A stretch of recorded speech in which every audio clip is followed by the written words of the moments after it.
Good evening, and welcome to the St. Petersburg by Night podcasting network.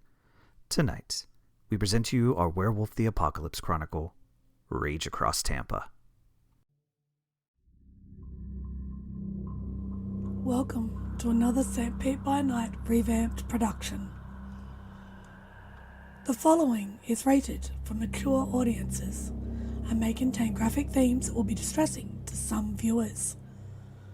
As always, we recommend you ensure the safety and well-being of yourself and those around you at all times. Viewer discretion is advised.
Welcome back, everybody, to the St. Pete by Night Twitch channel, where we play St. Petersburg by Night, a massive multiplayer 5th edition World of Darkness chronicle set in St. Petersburg, Florida, including Vampire the Masquerade, including Hunter the Reckoning, and including tonight's chronicle, Rage Across Tampa, set in Werewolf the Apocalypse. My name is Kent, also known as Misha Kent on all social media. I am the lead storyteller of St. Pete by Night and the storyteller for the Rage Across Tampa story, which has gone through quite a lot of twists and turns and a lot of ups and downs. Go follow St. Pete by Night on all the social media listed down below, as well as in the description, both on Twitch and YouTube. It supports what we do, and it gives you a behind-the-scenes look at some of the amazing content many of our players, storytellers, and others are creating for this very channel. If you haven't subscribed yet or followed, go hit that button. It supports the channel, and it allows you to keep up to date on all of the episodes of all of our amazing, amazing series that we have here on St. Pete by Night. Of course, I couldn't be doing this by myself. I say this every week. If it were just me, I would be talking blankly to a screen like on After Dark, and most of you would probably get bored and turn on something else. No, I get to entertain you with some amazing players. Players, go say hi. Introduce yourselves. Hey everybody, my name's Preston. I play Aiden Goodspeed, the Arun of the Gale Stalkers. Hi everybody, I'm Champ, Champagne. Some people call me the sex haver. Some people call me that. But anyways, call me whatever. I will be playing Aspen Weiss, the Philodox of the Silver Fangs. Hi, everybody. I'm Noree, and I have so many questions for Champ, but we'll save that for later. I am playing Malicious Jester, the Black Fury Galliard. Unfortunately, our beloved Ghost Council Theurge couldn't be here tonight, but we can look forward to his return next week. As I mentioned on our previous episode, we found that the wonderful system of Werewolf the Apocalypse 5th edition created such an opportunity for us on this server and on this channel to enter into a new world and try a new game. But we found ourselves coming into some constraints with the rules that Werewolf originally gave us. And as we wait for updates in future books, we have been using Kaldorian's Reclawed House rules, which are available on Mr. Gaughan's site. They're also available on Onyx Path Publishing. You can find them pretty much anywhere, but these are adapted rules for Werewolf the Apocalypse 5th edition, and they allow pack mechanics, enhanced Cairn mechanics, some adjustments to rules. So if you hear any terms that you haven't heard before and you are a 5th edition Werewolf aficionado, understand that we are using some adapted rules for the system. So don't come at me with all the rules lawyering. I know, it is different, but I promise you will enjoy the story nonetheless. That being said, let's get into tonight's story, which is entitled Prison Broken. Last week, Jester, along with Ryder, took on the seemingly impossible task of breaking her friends, the members of Stheno, out of the Hillsborough County jail system. Everything started off well as they got into the facility, making their way through the various corridors, coming upon Chloe, Jester's closest friend, finding her in the medical infirmary, being tested for some rather unusual tests.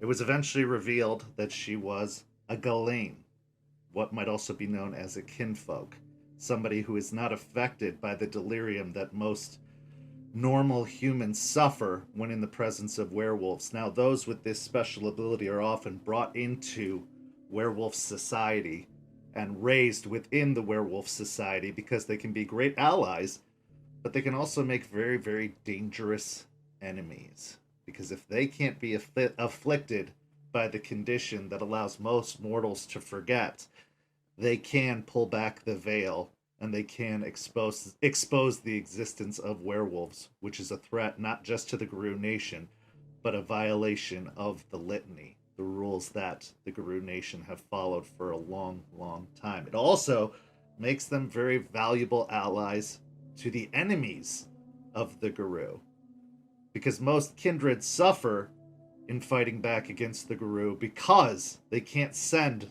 the usual mortal associates out to take care of the problem. They have to consider that these mortals can be afflicted as well. So a Ghislaine in a kindred's hands is a very, very dangerous thing. The mission was a success. Stheno was freed.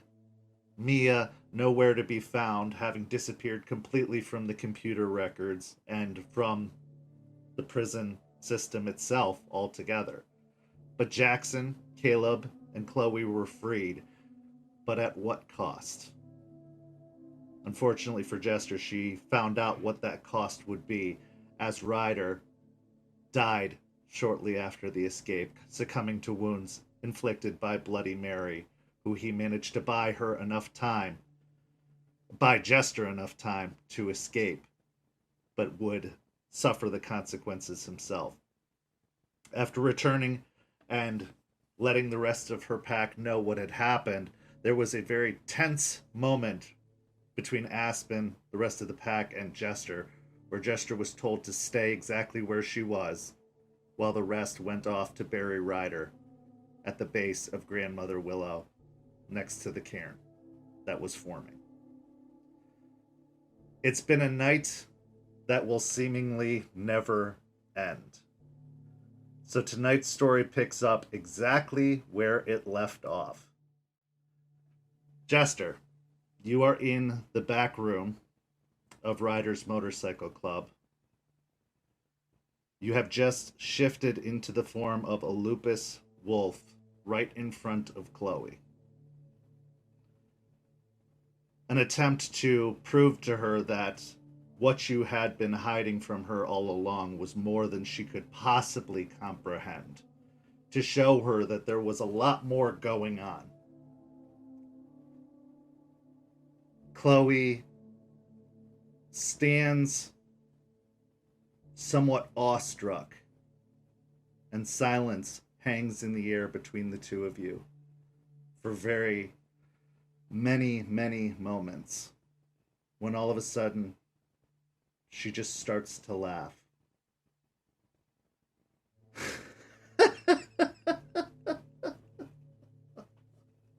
Okay, I get it. I've had this dream. I'm still in that fucking cell. You didn't save me. You're not here. This is just the side effects of whatever fucking drugs they're using to keep me docile while they do whatever the fuck they're doing to me. I'm still there. And I'm just waiting to wake up.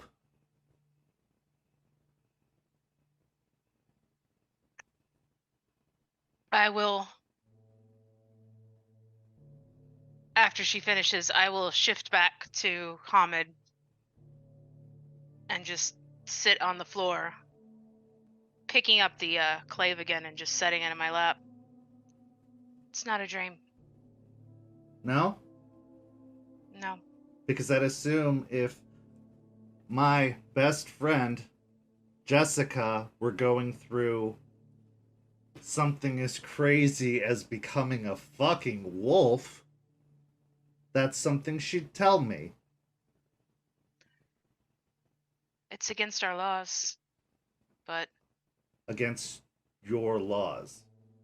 Who's our? Who's us?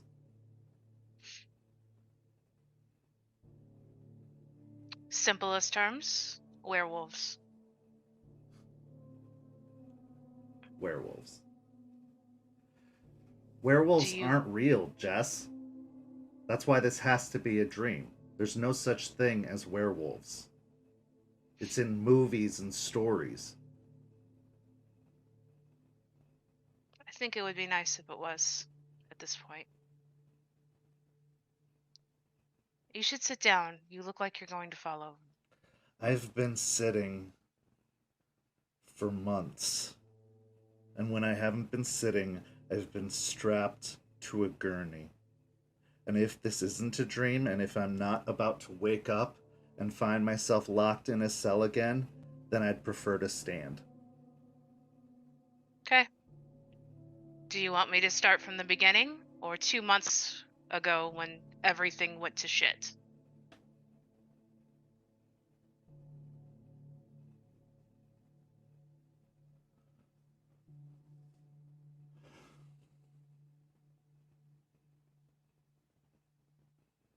How long have you been like this? Remember that time that my mom disappeared? Yeah? It started around then. She and Eddie were fighting again, and he was hurting her pretty bad. And I went to step in. I remember the horror in my mom's eyes. And I don't remember what happened next. But I woke up to a dead Eddie.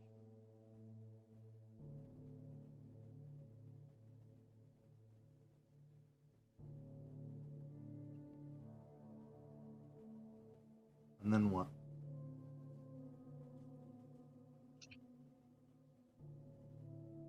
And then I spent 2 months waiting for my mom to come back, and she never did.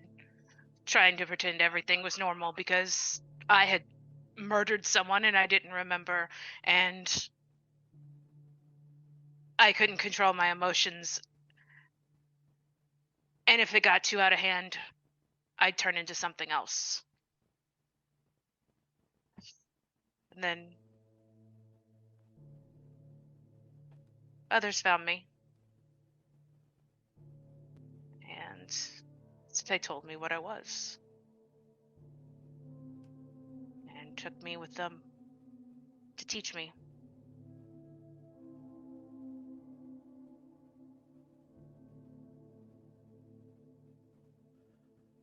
What did I do?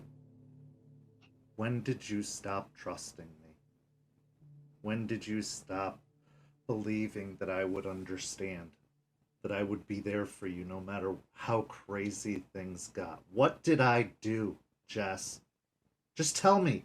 Tell me what I did. I'll give you 1,000 apologies. You never did anything. I would have been there for you. Hell, I would have helped you hide the body. I didn't want you to see me as a monster like my mom did.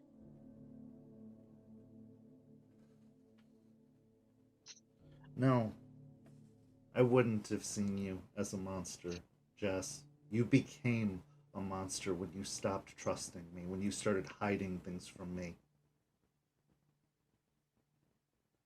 You And I could have couldn't. told me you were a werewolf, and I would have said, "Great, let's figure out how to get this under control." I would have believed you, because I never thought you'd lie to me, and then the lies started. They started after you became a werewolf.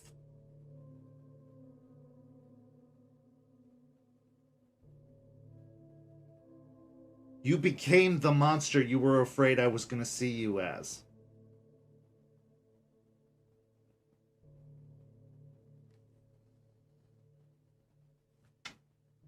She starts to pace, kind of back and forth across the concrete. But I can't say I would have been any better in your shoes had it happened to me.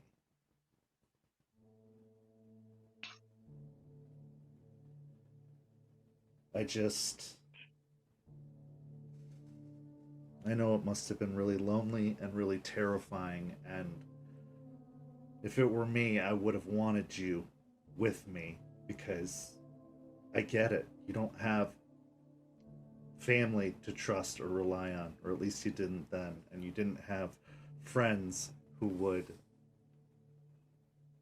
understand in your mind, I'm sure, but it's been years since that, Jess.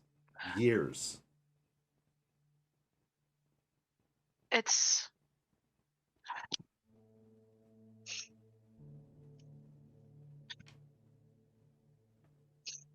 We're not supposed to involve humans. It's...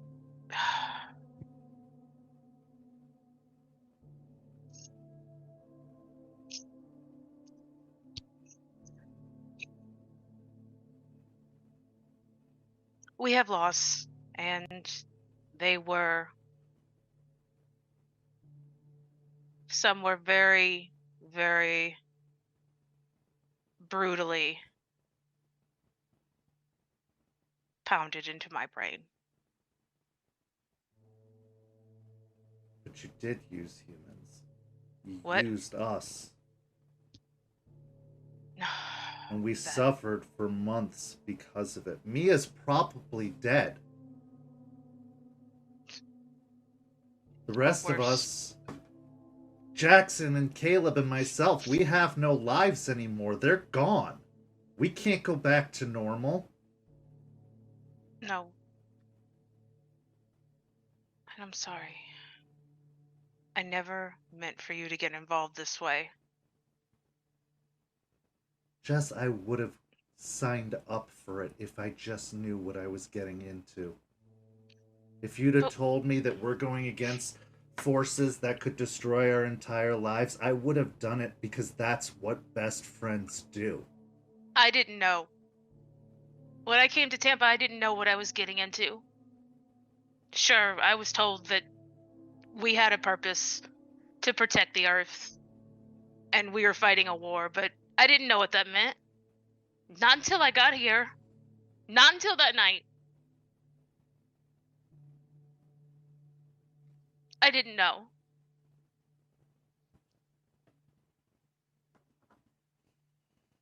I didn't know what the fucking monsters were capable of.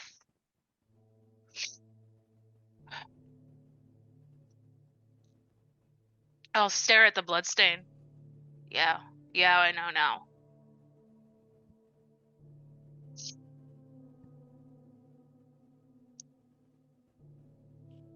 We went in to get information, to learn more about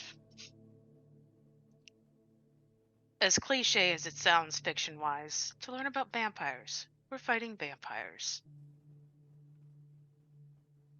Well, again, assuming this isn't a dream, I might as well just take that at face value. Werewolves exist, why not vampires? Let me guess, there's also dragons and fairies and ghosts out there too. Why not? Let's just take it all on as truth. I don't know some of them. Maybe. At this point. Probably. So how did it happen to you? You get bit by a dog sometime and not tell me about that? Or did you have some sort of witch put a curse on you? I was blessed by the spirit of Earth. Gaia. And we don't know why we're chosen.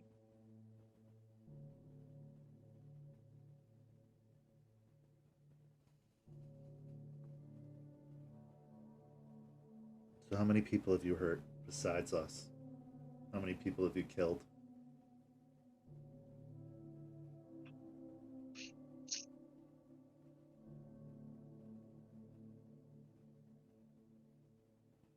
Was it you at the factory when it exploded? Was that you guys?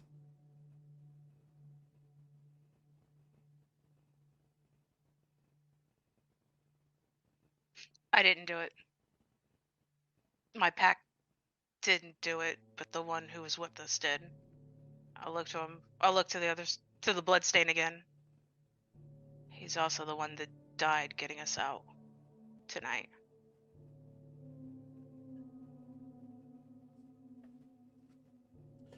So you'll trust terrorists more than you'll trust your friends because of what, some laws? Didn't know he was a terrorist at the time. I hear a lot of didn't know, Jess. What do you know then? You didn't know this, you didn't know that, you didn't know what vampires could do. What do you know? What can you tell me to make any of this make sense?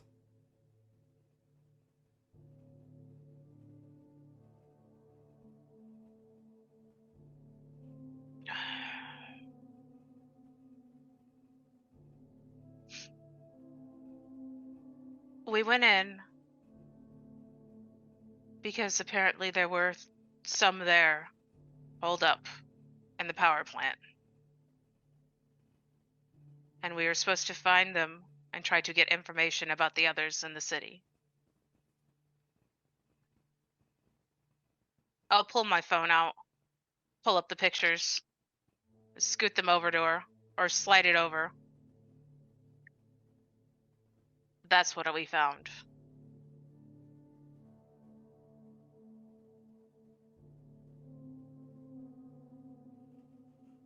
She'll kneel down and pick up the phone, start scrolling through the pictures as she paces back and forth.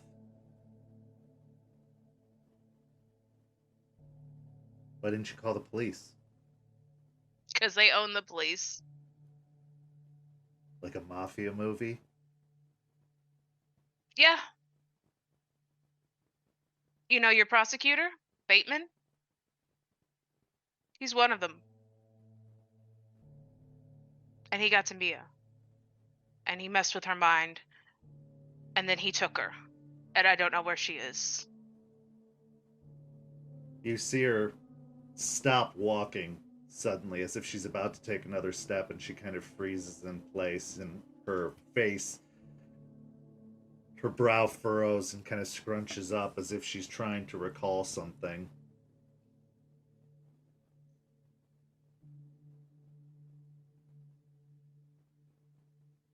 All those people, all those victims died too. And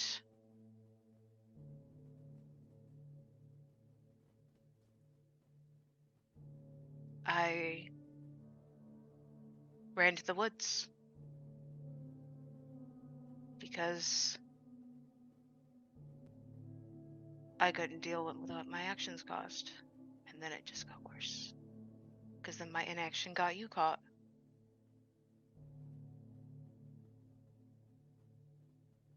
And I have tried so hard to be patient.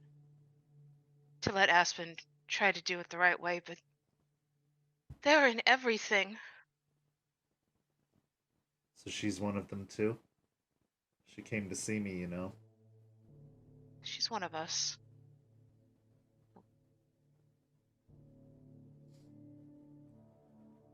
Us. Garu. I remember when we were in Us.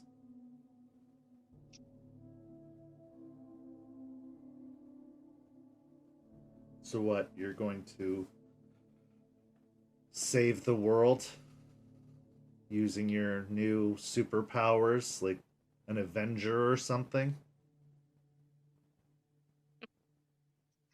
You can't trust the police, you can't trust the right way of doing things, we can't even believe in the law anymore, so you're just going to run off and get yourself killed?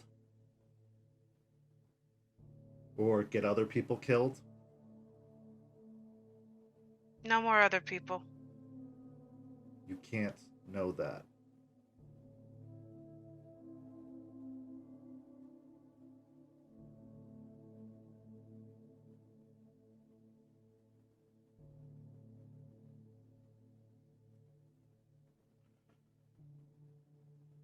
I'm gonna give you one chance, Jess. One chance for you to make it mean something. That our sacrifice, our lives being thrown into a blender and dumped into the trash means something. Or I'm gonna get on board that plane with Caleb and Jackson and I am never, ever going to speak to you again.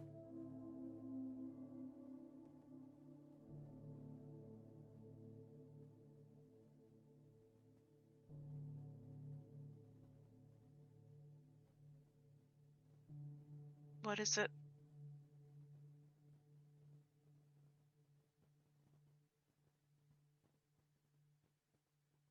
You tell me.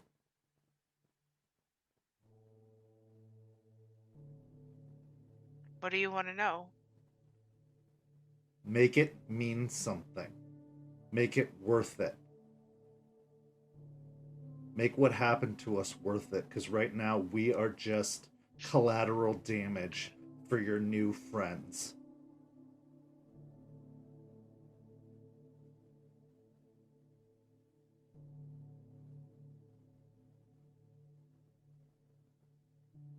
Our lives are over for your new friends. Because that's what it looks like right now. It doesn't look like you're saving people. It looks like you're just getting more people killed.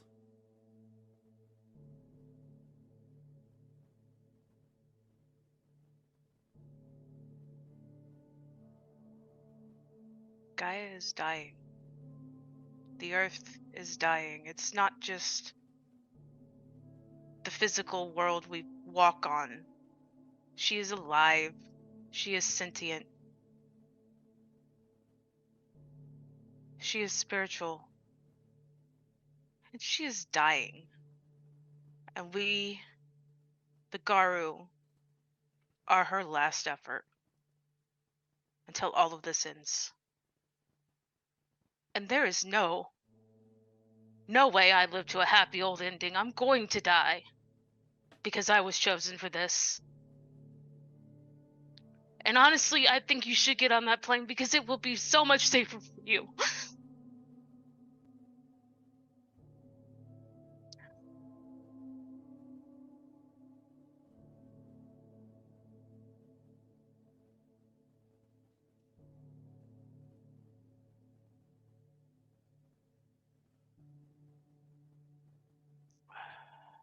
If I could show you what it looks like, I would, but I don't have that magic.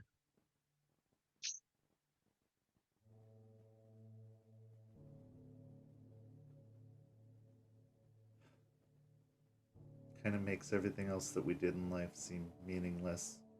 All the protests and all the letter campaigns and all the everything I spent my whole life doing. If it was just humans, it would work. And humans need to keep fighting that. That is something they can do. But there's so much more. There are vampires, but there are little spirits that are rotting the world. I have seen Gaia's blood cracked and broken.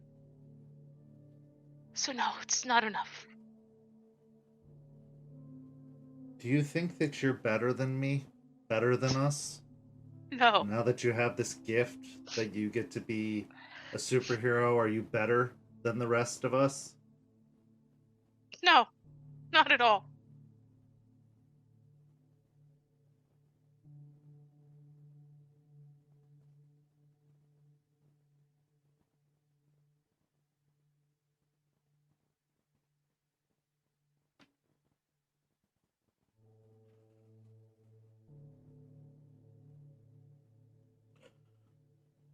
Well, Jess, I'm gonna be better than you. You know how? How? Because I'm not going anywhere. But you have to let me in. You have to tell me everything. No more lies, no more secrets. You're my best fucking friend, and I don't take that for granted. And I love you so much that I can't even bear the thought of you, no matter how mad at you I am right now. I can't bear the thought of you having to fight this fight alone.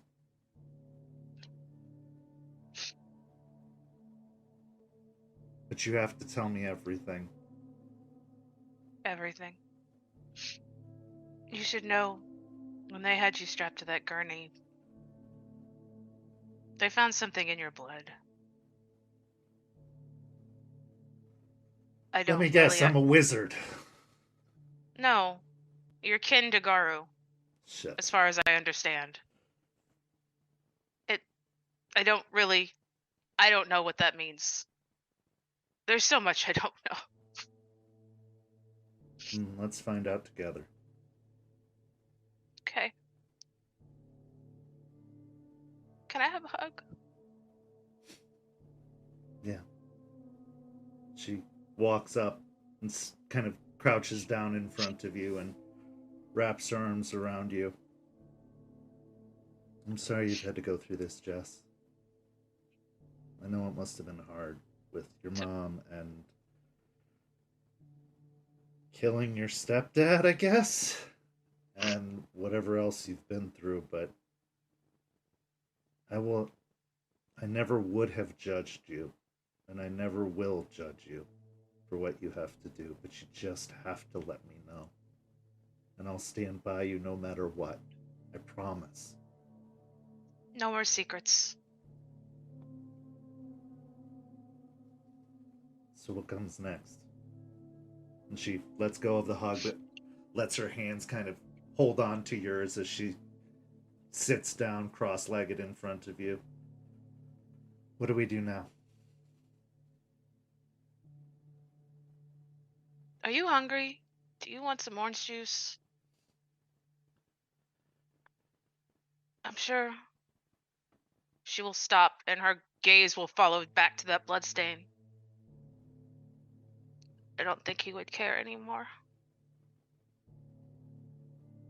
I probably should eat, but you find out that the whole world isn't what you thought it was, and vampires are real, and werewolves are real, and everything you've been fighting for is basically a puppet show, then tends to make that hunger go away a little bit. But I'm sure I'll eat something soon. Good. She'll wipe her hands, which are still, like, covered in Ryder's blood, like, on her thing. Let's go find something. Okay.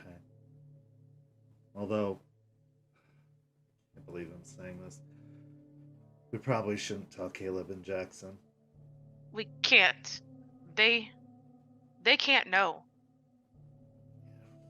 I figured you were going to say that. It would be so bad for them.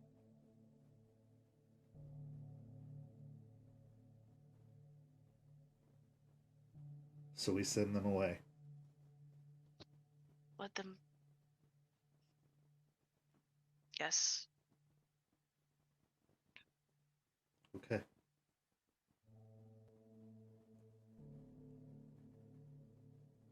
Okay. I'm with you. I'm gonna I'll need stand. some time and figure out where the hell I'm gonna live, and probably gonna need a haircut or something to... It's gonna be like a fucking spy movie. I'm gonna have to get new clothes and... Oh god, okay. I'll lean over her. You're not alone in it. I have a pack.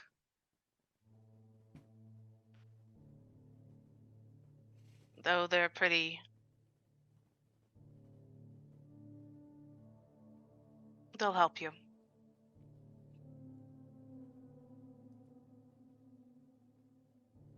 Okay.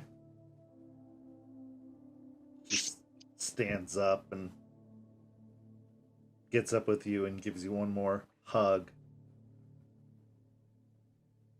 And as you head out of the back room, down the hallway, opening the door, finding Caleb and Jackson standing at the end of the hallway very nervously, the doors behind Caleb and Jackson, the main entrance, opens, and some of the light from the parking lot spills in as Aspen and Artie make their way into the bar. Aspen, you've just returned from Ryder's impromptu funeral, the dedication, and the burial at the base of Grandmother Willow. As you enter into the bar, the car ride being very tense and silent on the way back. Even Regina behaving extraordinarily well, not giving any issues with the startup of the car, and a very smooth ride. You enter and you see Caleb and Jackson standing at the end of the hallway leading into the back area, and you see Chloe and Jester emerge from the back room as you come in. I will walk in, stare directly at Jester. I will stop dead. Friends need to go.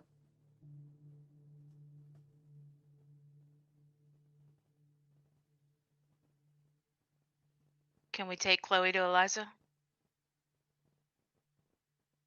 We'll talk about that. I can take them to the airport.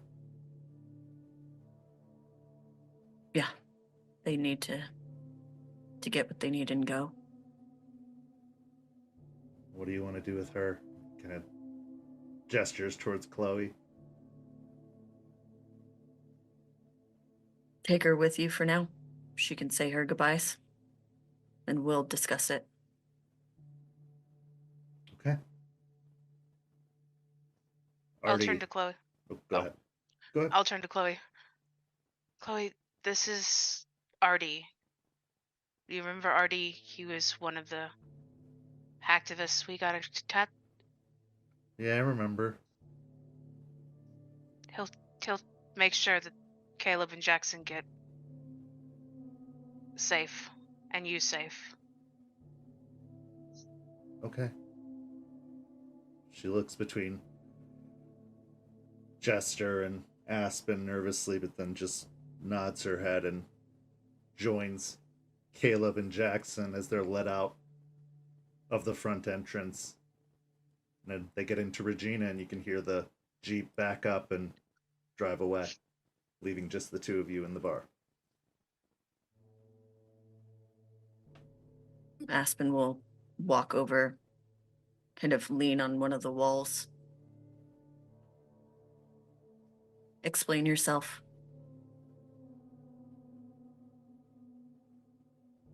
explain this extravagant excursion of triumph you just did?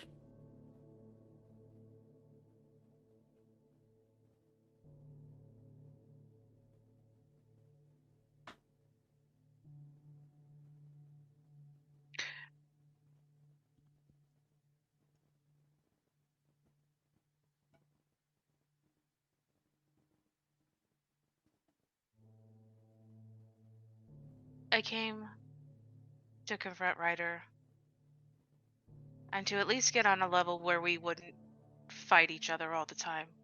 I came to ask him to train me. And we sparred.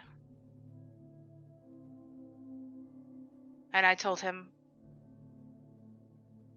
that we would be even if he did two things.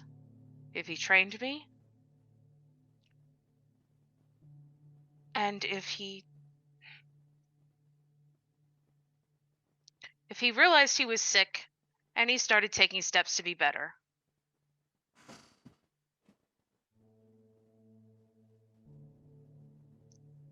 And then he offered me a chance to get my friends out. But it had to be tonight. And I couldn't deliberate with you, he said. And for the last 2 months, in the Umbra, when we went through our trials with our patrons, I was chastised by mine. She still approved me of going, but I was chastised because I had not done anything to stop the injustice of my friends. And even when we came out, I waited, and I didn't do anything. And I could feel the weight of Gorgon's gaze every day. And when he offered, I had nothing else I felt I could do. Nothing else you could do? No. So I didn't bust my ass trying to get your friends out, put my own friends, people I cared about, in danger for you. But you made sure to put all of us, your whole pack, in danger for your friends.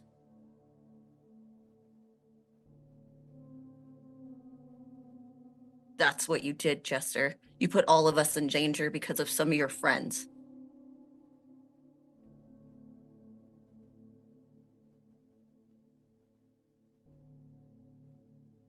You put all of our efforts in jeopardy, everything we're trying to do, because you needed your friends out of jail. And we all have been doing our best. Did you know that Bateman had Chloe on a gurney, draining her blood and experimenting on it? No, I didn't know, Jester. I didn't either until tonight. None of us knew. Mia is missing. She's gone from the system. You want to go find her and break her out too? You want to go do that on your own? Get yourself killed? Is that what you want to do? Does that seem smart? It's the problem, Jester. You don't think. You just do. And now I have to clean this all up, and now Ryder is dead. The person that you hated just a few hours ago is dead because of what you did. I had to bury him because of what you did. Do you want this? Do you want to be pack leader? Because God knows you're doing a bang-up fucking job of it if that's what you're wanting. And when it all comes down to it, and you get every single one of us killed, every single one of us, you'll be alone. And maybe that's what you're destined to be, alone, Jester.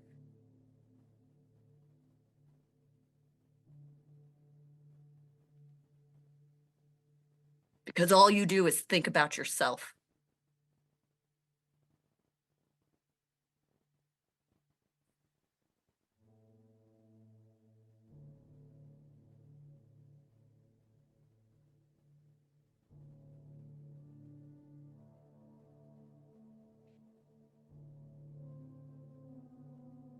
And I'll be damned.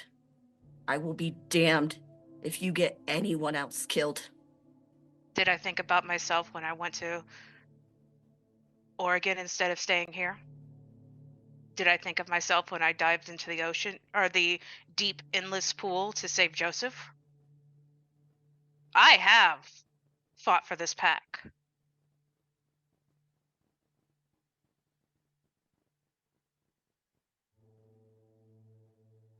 You went my through friends- the motions. No, I didn't go through the motions. I fought for this pack. And my friends are destroyed because of this. Their lives are destroyed. Because of what you did. Because again, you didn't think.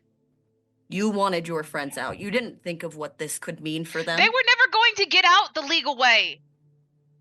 The vampires would have made damn sure of that. Do you think it was just going to end with Mia? That they weren't going to get to the others? And they're doing great now, aren't they? They're alive. Oh, good for them. At least they have that to say. What about Ryder?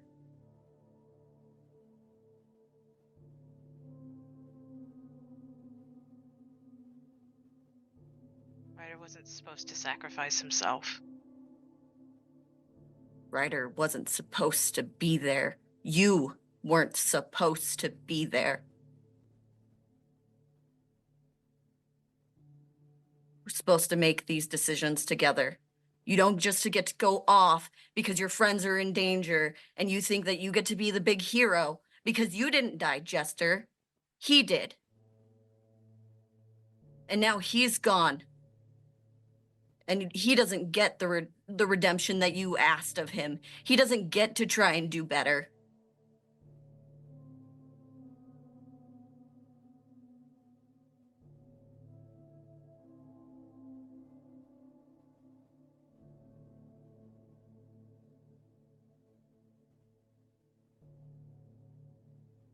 I didn't mean for him to die. And I'm sorry.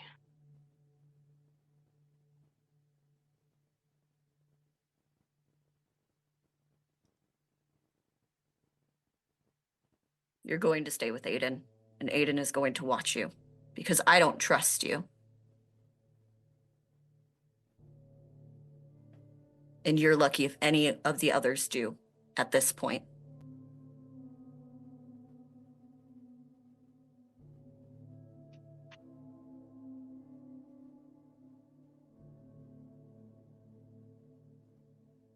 You're going to stay with him, and you're going to go to Grandmother Willow, and you're going to watch what Ryder went through.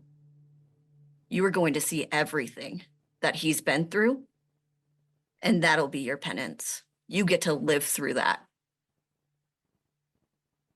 And then you will know what it meant for his death. What we lost, what we could have gained, but it's gone because of you.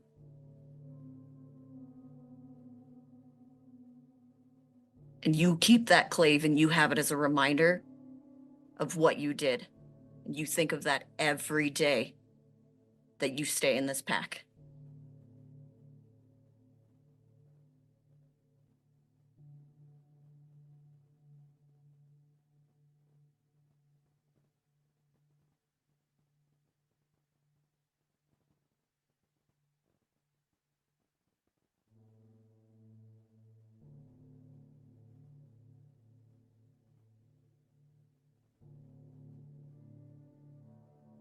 But you got what you wanted, right?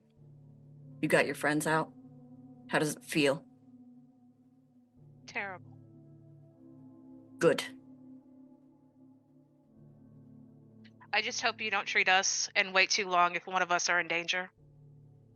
Like you did my friends. Or the things that mean something to us.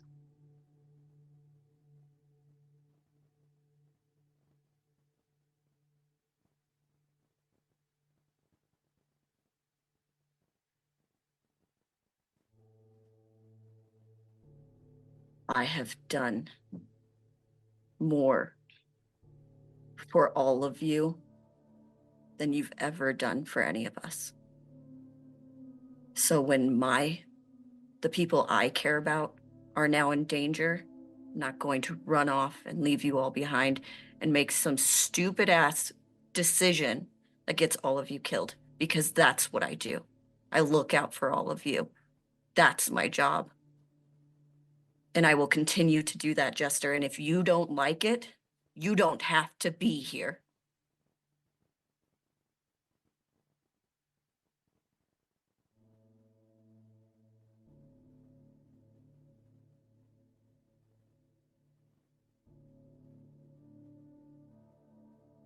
When's my penance going to take place?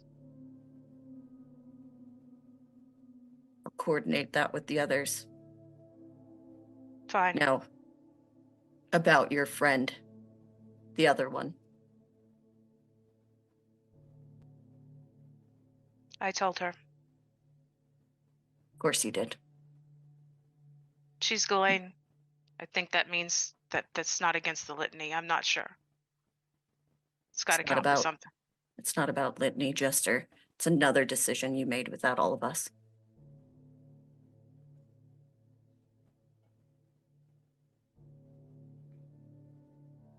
But I'm just so angry, I don't have the ability to chastise you about that. She's going with you? Yes. She'll go to the RV with you, and you can figure it out from there, since she's so damn important to you.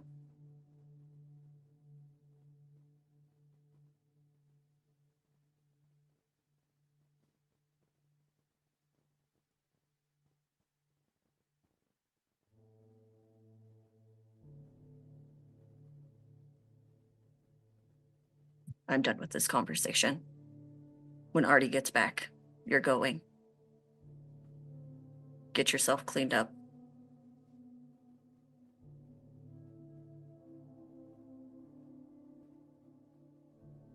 The Alpha has spoken. About 20 to 30 minutes go by of a very tense silence. It weighs heavy in the air, heavier than the humidity that Florida often brings to anyone who dwells long enough within it. It's a weight upon the shoulders of everyone involved. As Jester, you go behind the bar, using the facilities to clean off at least a majority of the blood, although you know these clothes, this bodysuit will always bear the reminder of those last moments with Ryder, as long as you choose to keep it. Eventually, the silence is broken by the sound of Regina's tires skidding into the gravel parking lot. Artie steps into the room. Where to, Aspen? I'm already walking to the car. Taking Jester and her friend to the RV. She's going to be watched by Aiden for the foreseeable future. Okay. Do you want to wait here or come with? I'll go with you. I gotta talk to Aiden and let him know. Okay.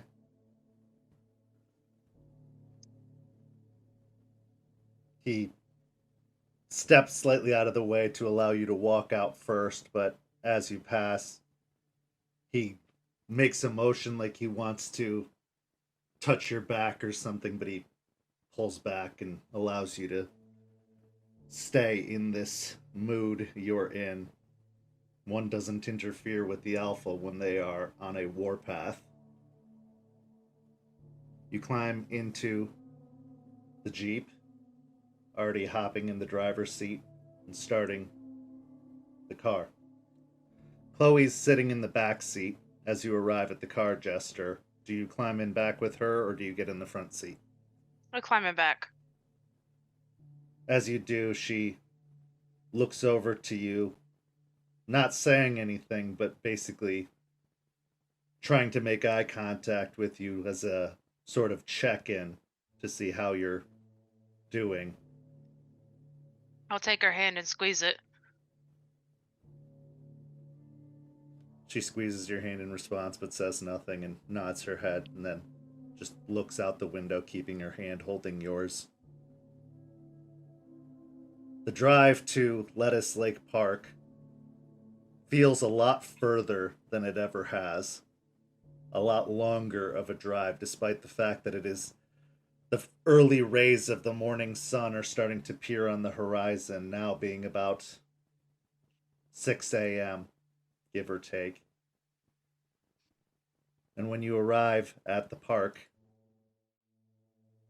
Aiden, you've been sitting outside of the RV.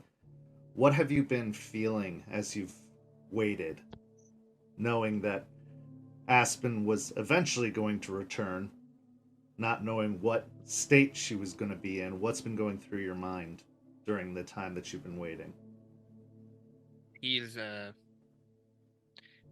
kind of pacing back and forth in front of the RV, curious if they're ever going to come back to something else happen and he's been left out of the loop. The brief time that he's been apart feel like weeks have gone by. This constant fear that he'll never see any of them again, because just when he thought everyone was safe, someone has died. So he has this pacing that quickens every now and then, and almost to a quick little saunter, almost a trot, as he runs back and forth in front of the RV, trying to work through that everything's going to be okay, even though he's in the unknown. And what thoughts are Aiden, or is Aiden carrying with him after seeing Ryder put into the ground? He's angry. He's sad. He had gotten some form of a connection with Ryder during the conversation, an understanding almost, where they were going to try and work together to keep the pack safe. And he was going to be that extra barrier that Aiden could lean on if he were to falter. And now that piece is gone. It all lays on him now. Ryder dying increased the pressure onto him. The physical things that happen to the pack, he now feels he's completely responsible for. It's only been about 90 minutes or so since Aspen and Artie dropped you off at the RV following the burial of Ryder. Aspen had told you to wait and that she would be back, but that 90 minutes felt a whole lot longer as you sat in the darkness of the last hours of night. You can see the light starting to filter over the horizon, starting to fill in the trees as two headlights come bobbing down the path, the gravel road leading from the highway. And Regina, filled with 4 occupants, comes to a stop outside of the RV. Aspen and Artie sitting in the front seat, 2 other individuals in the back, and as the doors open, you see Jester being one of the occupants and a woman that you only really knew from the news articles. You've never encountered outside of that. But you knew her to be Chloe, one of the members of Stheno. And the scene is yours. He'll walk up, kind of picking up the pace, going to give everyone a big hug because he's happy, and then seeing what remnants of blood is still around, he'll immediately remember and just kind of stop and wait for everyone else to approach. What form are you in, Aiden? He's in Hamid right now. Aspen will hop out of the car, kind of nod over to Aiden, and she will go into the RV just for a quick minute and then come back out.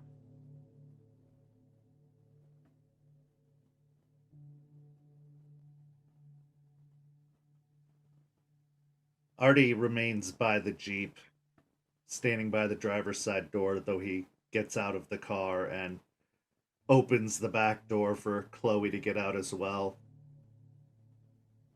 She does, hesitantly to say the very least.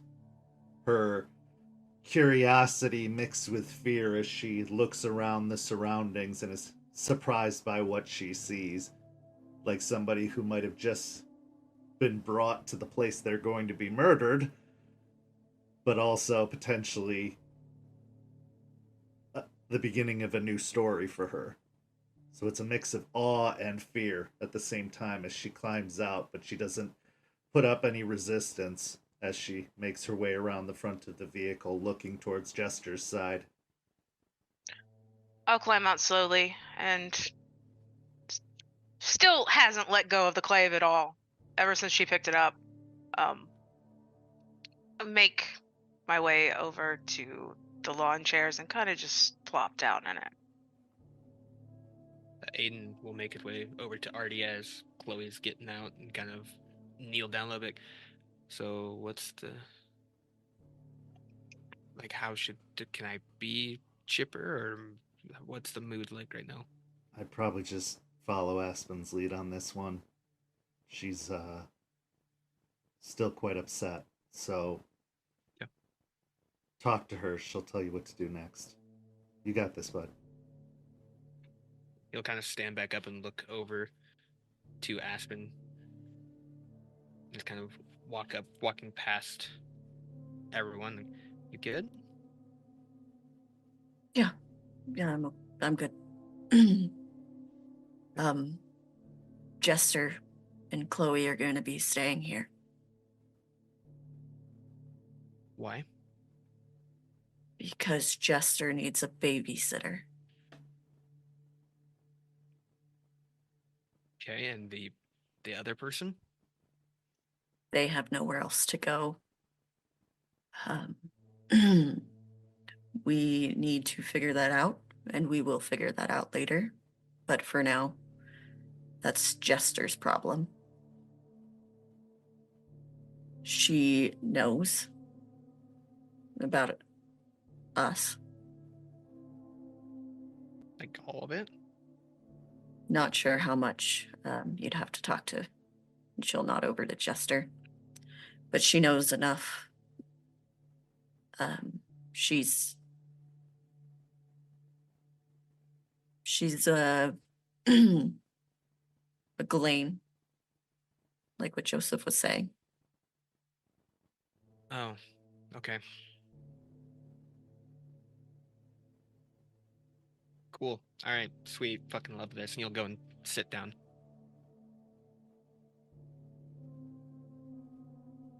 But I'm going to have you keep an eye on her. Chloe will be Jester's problem, but you're going to keep an eye on Jester. Okay.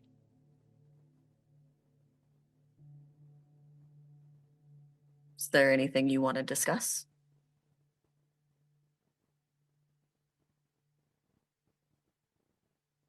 I don't know why I feel like I'm being punished for this, but if you feel like they need to be watched, then they need to be watched. It's your call.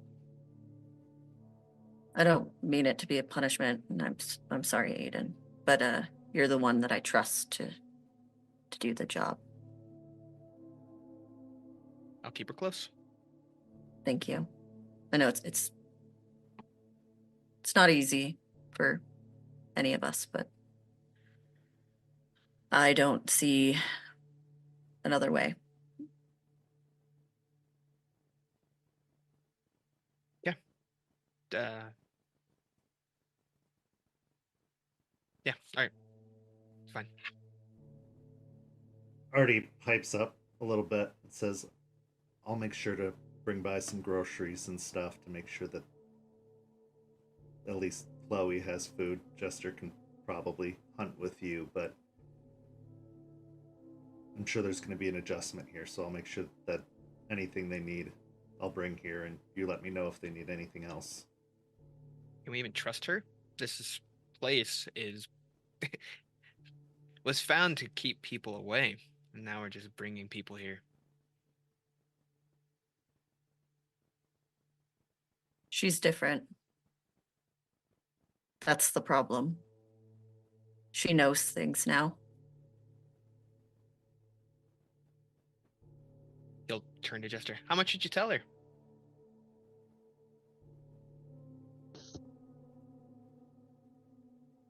Enough. That's very vague.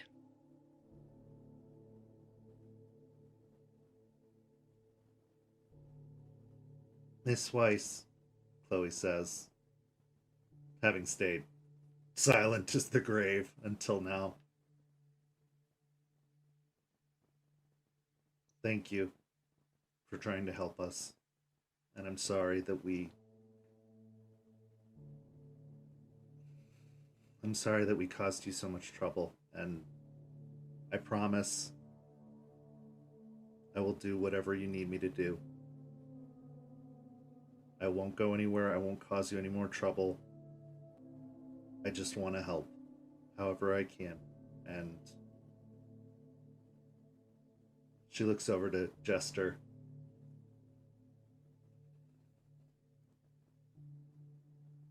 I'm here for her, but I'm here for you too. If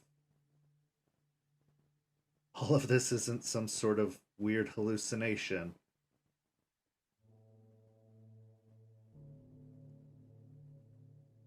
I'll do whatever I'm asked to do. Thank you. I appreciate that. I know this is not an ideal situation for you, but we're going to figure it out as we go.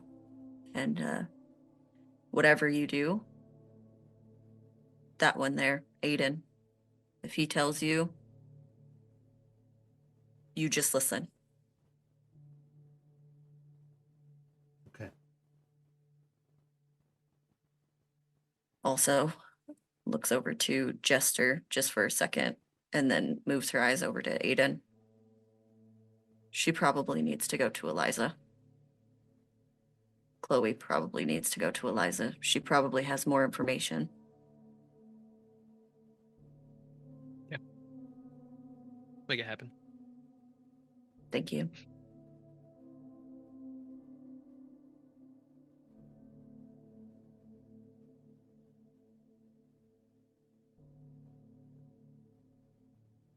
Artie pipes up again.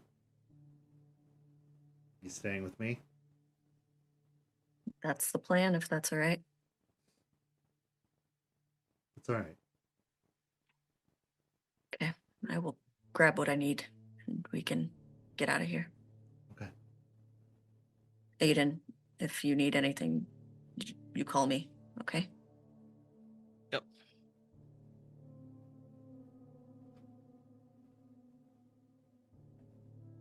So Aspen goes into the RV, collects a few changes of clothes, packs a little bit more than an overnight bag, probably a suitcase worth of belongings. The others sit in the same tense silence that seems to have persisted ever since Jester returned. At this point, I've started disassociating with what is going on, and in my mind it just keeps replaying back and back over and over. Ryder laying on that pavement and his last words.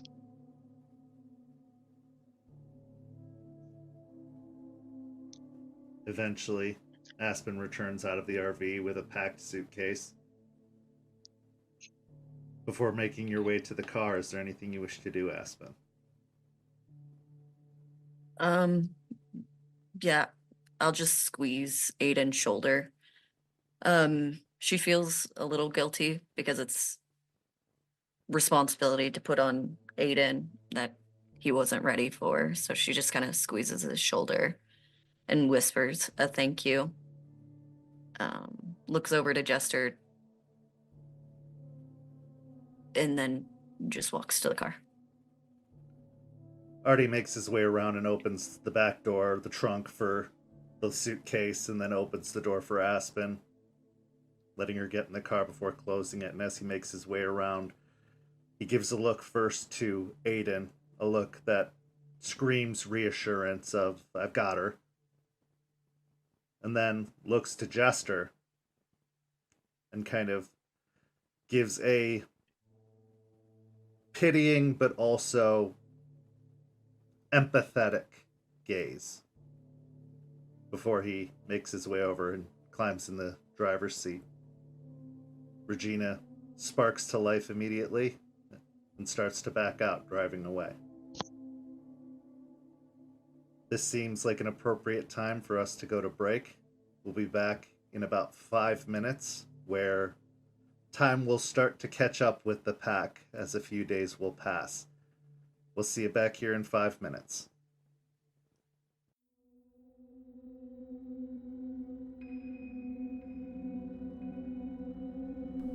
St. Petersburg by Night is brought to you through collaborations with our partnered vendors: Wolfpack Dice, Ember Fox Dice, Dragon Ink Dice, Bear the Bard, Champs Tramps, Penshi Artista, and Chromatic Creations. Links to our partnered vendors, as well as our Twitch and YouTube channels, can be found on our website, stpbynight.com. The official theme song for St. Petersburg by Night is Vampire by Faith and Failure. You could find them at faithandfailure.com. You can follow St. Pete by Night on all socials with the hashtag St. Pete by Night. If you wish to support our program, you can do so at coffee.com/St. Pete by Night to help keep the stories rolling.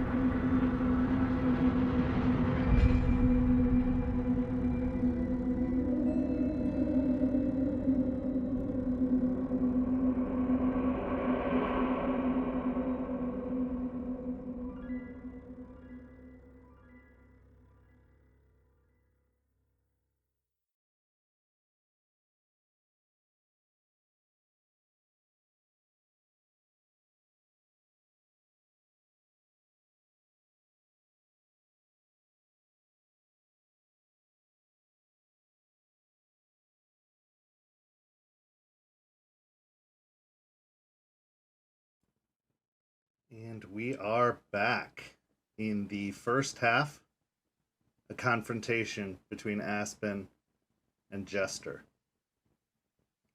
The role of the alpha isn't easy, to say the very least. They have to make the tough decisions, and Aspen hasn't been an alpha for very long.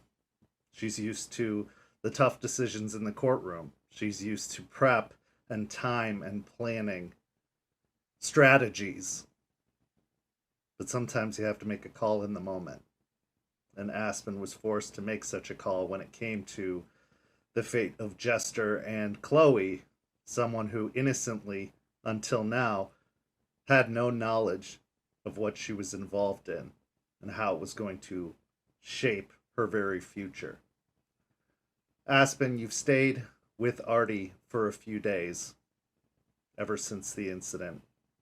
Not going to visit the RV, not going to interfere, just letting that anger kind of stew within you. And Artie has given you that space. Conversations have been fairly shallow, not in a bad way, but just keeping things light, not getting into business, just letting you recover. The sleep, however, hasn't been so great. You've had nightmares of burying Ryder, nightmares of all of this responsibility, all of this pressure, and maybe even a little guilt for everything that's happened, that you could have done more, that you could have done better, that maybe if you'd pushed hard through the law, none of this had to happen. Although a part of you knows you were up against something you could not prepare for. About 3 days after your last encounter with Jester and Aiden and Chloe, you're in bed and you're awoken by the sound of some clattering next to the bedside. As you open your eyes, cutting one of these nightmaric visions short, you see Artie putting what looks to be a makeshift tray on the table next to the bed.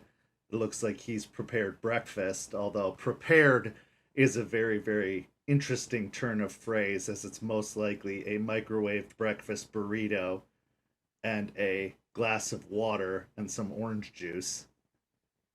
And as he sets it on the bedside table and sees you awaken, he sits down on the bed next to you and reaches a hand up and starts stroking your mussy bed scrambled hair.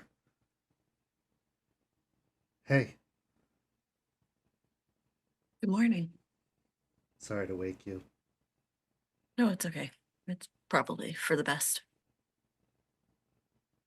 Are you ready to talk about it? I don't know.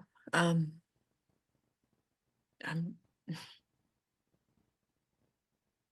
don't know what else to feel. Well, why don't we start with what you do feel? What are you feeling right now? You've been angry. That much is obvious, and rightfully so. But what do you feel right now?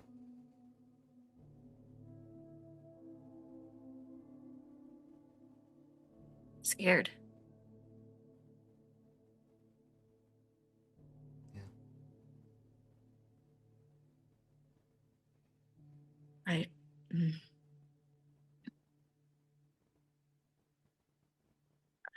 I don't.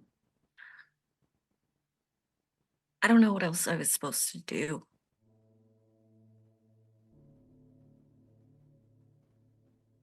In the moment, nothing. You did exactly what you were supposed to do. You took control of the situation.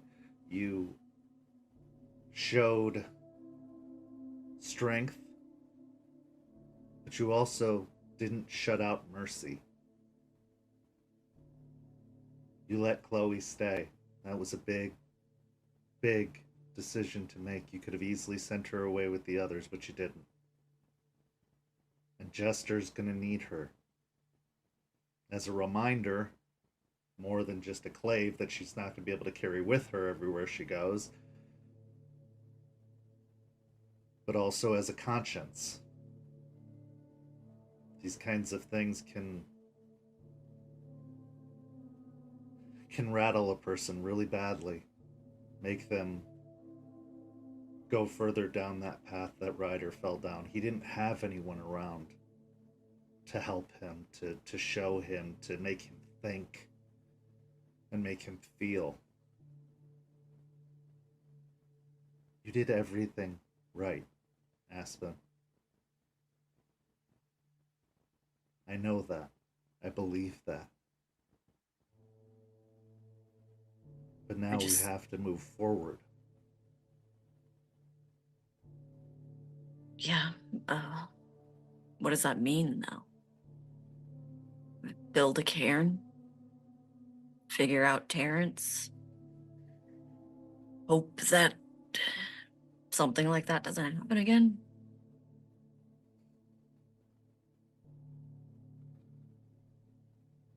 I'm not going to be naive and say it's possible that it won't happen again. That it won't happen again. But, yeah, that's what we do.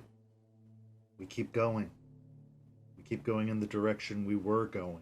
We can't let this alter our course. We have to keep pushing forward.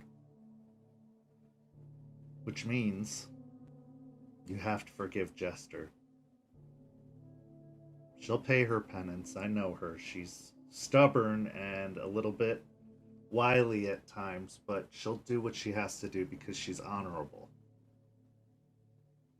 And because this is important to her. You're important to her, Aspen. I know she thinks of you as the leader. I saw it when we first encountered her. I saw it when we left her at the trailer. She'll do what she has to do.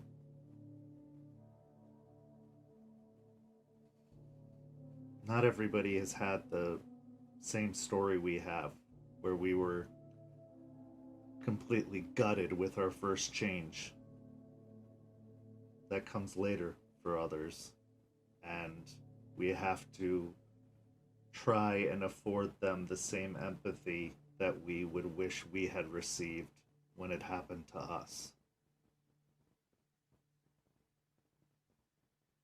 But you're not alone. Yes, you make the calls. Yes, you're the boss, the alpha, the one in charge, but I'm right here with you. Aiden is right here with you. Joseph is right here with you. And believe it or not, Jester is with you.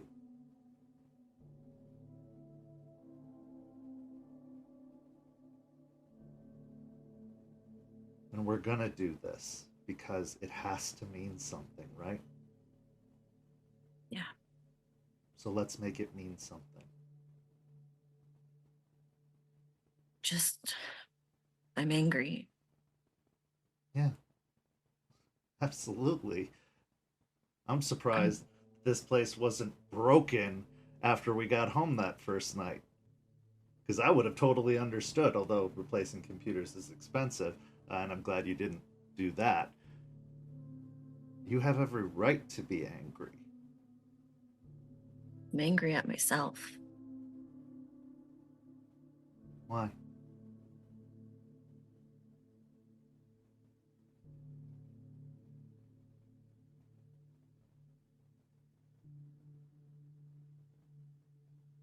Because now Jester has to live with that.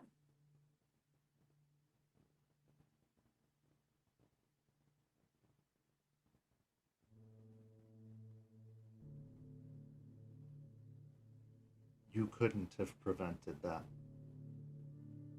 She had to learn that lesson just like we did. I'd say we were lucky enough to have learned it early on, but it sucked.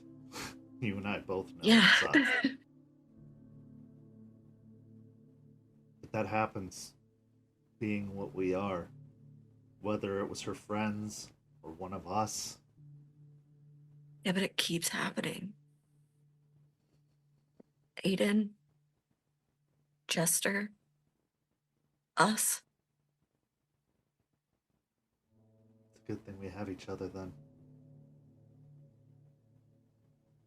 We have each other to fall back on, to catch us when we feel like we're falling, to prop each other up and to keep going. That's what packs do. We're a family, and families have to be there for each other.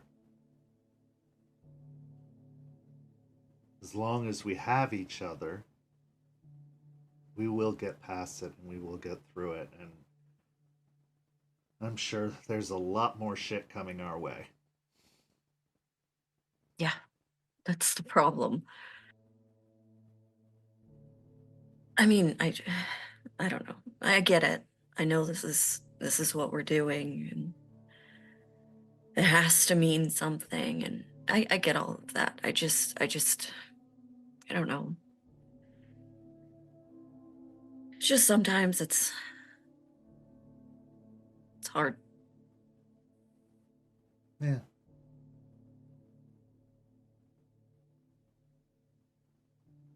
But you know what makes it easier?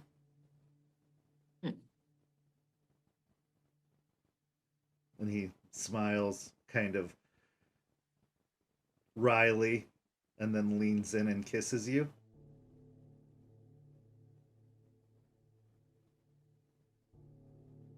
Yeah, that helps.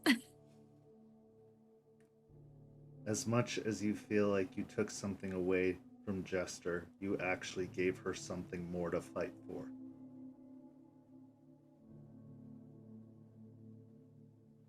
I fight for you, Aspen. I have nothing else in this world that matters as much as you do. And I am going to do everything in my power to make sure I have that as long as possible.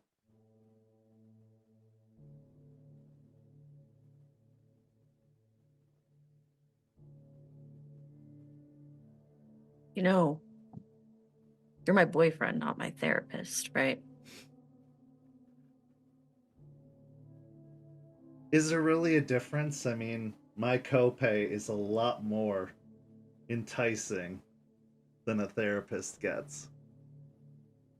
Doesn't pay any bills, but you know, it's pretty great otherwise. Fair enough. Well, I'll keep, cashing in. Sounds good to me.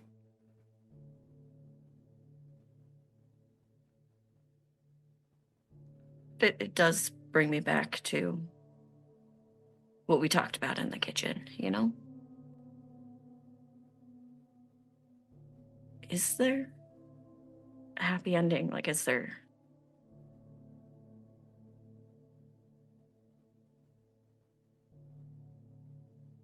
I don't know. But I'm gonna make one with everything I have. Vampires be damned. I'm gonna fight for it until it either happens or until I can't fight anymore.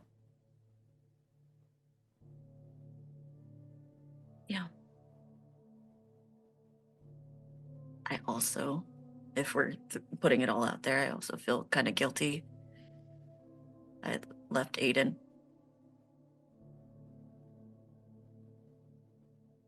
Aiden needed a job. The kin seeking is a lot of work, but he has help now.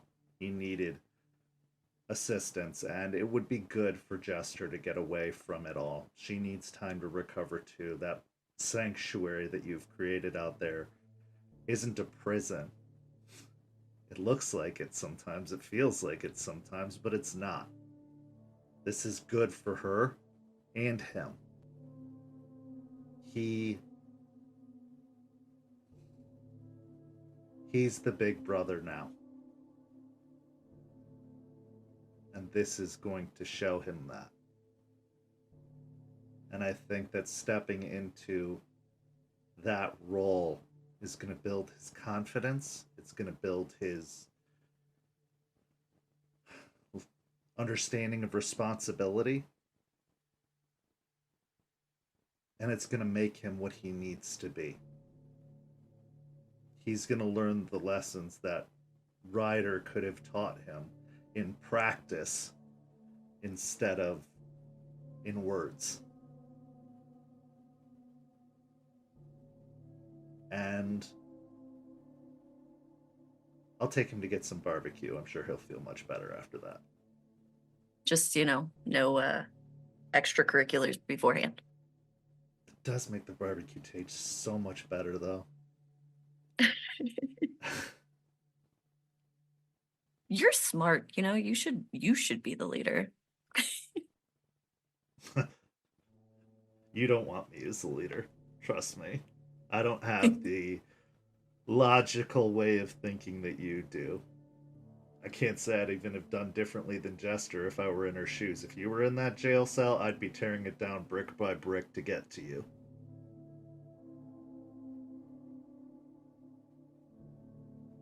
Yeah. You're where you need to be. You're exactly where you need to be right now. Not just for me, because, though it's been a little chilly around the apartment lately, it's allowed me to lower my AC bill. It's too warm in here sometimes. You're doing a good job. You're doing a great job. And I think that when they sing the song of our time here, they're going to think of you fondly as the one who, against all odds, led this pack to rebuild a place that the nation had thought was lost. That you led the army against the bloodthirsty vampires. That you beat back the worm and helped heal Gaia.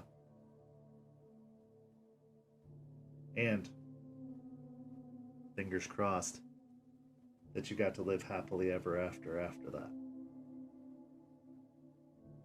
Yeah, I hope we all do.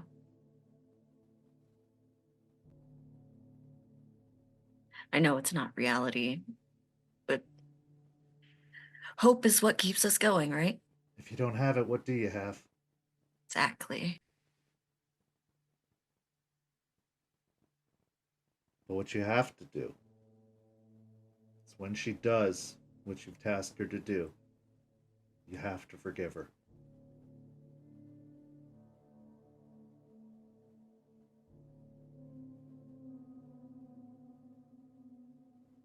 I know. And I think I already have in a lot of ways. Just don't let Is her know until she's done the job, because she might see an easy way out if you've already forgiven her. fair enough. Fair enough. Yeah, I think what it really just came down to was just forgiving myself, I guess. That sounds silly, I know, but Not at all.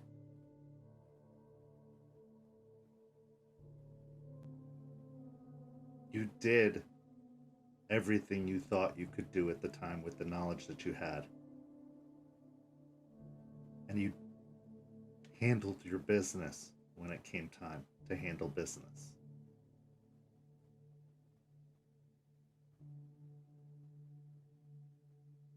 Even Ryder probably couldn't have done that if he were in your shoes, suffering the way he was suffering.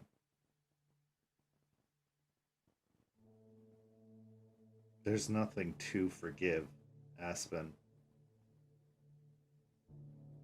We do the best we can with what we're given at any given time, and you did the best you could.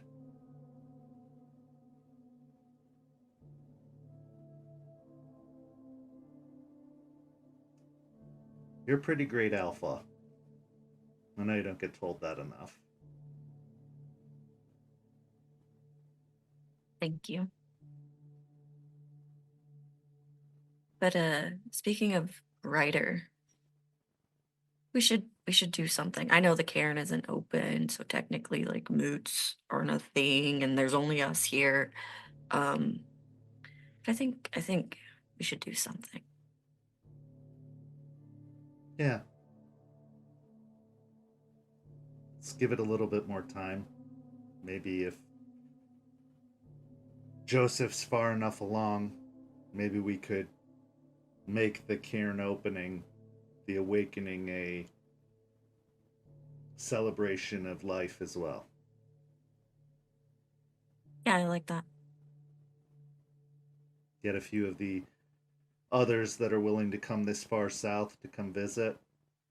I know that Aiden has his people and Jester has her people and we've got our people. Maybe we can see if a few of them will come down and we'll make it a big old thing so that it doesn't seem like it was a loss as much as a necessary sacrifice to make such a great and glorious thing happen. Because that's what Ryder would want. Yeah, absolutely. I think that sounds fun. I think it's a good way to have good moments on top of it. Yeah. I'm with you to the end. Good, because you're stuck with me.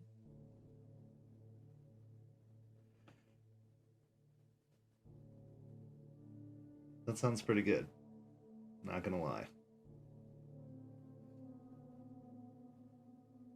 Now eat something. You've been grumbling and barely nourishing yourself the last few days. Okay, yeah, I will. I will eat this gourmet breakfast burrito that you've presented me. Listen, And I haven't had a date in a very long time. I don't know exactly how this is supposed to work, but I got the good burrito for you, the one that doesn't have like the frost all over it and everything. well, my hero, so chivalrous. So as you eat and laugh and enjoy each other's company, actually enjoying each other's company, not letting the weight and the burden of the fraught-filled sleep weigh you down. We move across town to Lettuce Lake Park, where we find Aiden, Jester, and Chloe. Aiden, what has the mood been around the trailer ever since you were given the task of taking care of Jester and Chloe? What's been the overall atmosphere?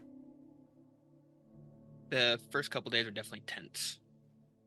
Trying to move past and understand that Aspen trusts him to watch. And he's trying to take that job that he was given very seriously. Been taking Jester on the hunts that he has to do, and she has to come with, keeping Chloe there. Kind of putting her through some more rigorous hunting training than he's done in the past, where he's been a little bit nicer about it. So he's been a bit harsh and sharp with her, and trying to understand why she did what she did, but they haven't talked about it. And Jester, what's been this experience like for you? Chloe's around, and when she does get a few moments with you, she talks with you, stays with you, supports you, checks in with you regularly, even after the hunts when Aiden is, busy taking some time for himself. What's it been like for you?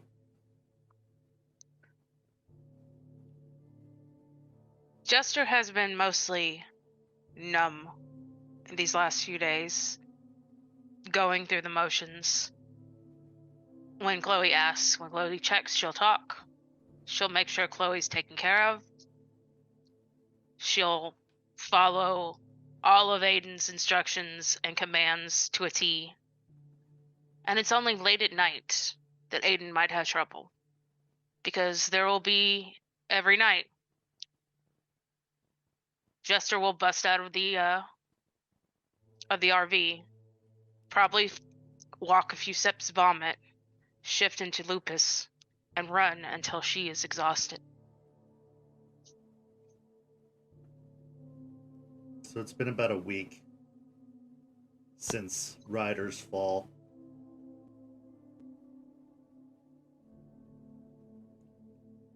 You get message from Eliza that she's prepared for you to bring over the girl. So Artie comes and picks you up, drives the three of you over to Eliza's, where you stand out front of the trailer. Chloe is very much kind of in confusion about the whole affair, but she doesn't say anything. She just simply looks around, slightly bewildered, as you enter into the trailer park where Eliza calls home. Driving down the long lane and stopping just outside of the park, Artie looks back over to Aiden and Jester and says, "I'll be here. I'll wait with the car. You guys do what you gotta do, and then I'll take you back." Thanks, Artie. Yeah. I'll get out. Thanks. I'll look to Chloe. I think you'll like her. She's kind of sassy. If you say so. I'll climb out. And Chloe also exits the other side of the vehicle, and you both approach the steps. To say that it's been a transformative few weeks for Eliza's home would be an understatement. It is a complete improvement by this point. With Joseph's help, Eliza has kept the lawn maintained. There is no litter on the lawn whatsoever. The windows look clean. The siding looks like it's been power washed down. The stairs up to the porch are fixed. The railing is even painted. the welcome mat, a brilliant array of constellations on the fabric. And as you approach and open the screen door to get to the door itself, you see a sign is now hanging off of the door that says, "Welcome."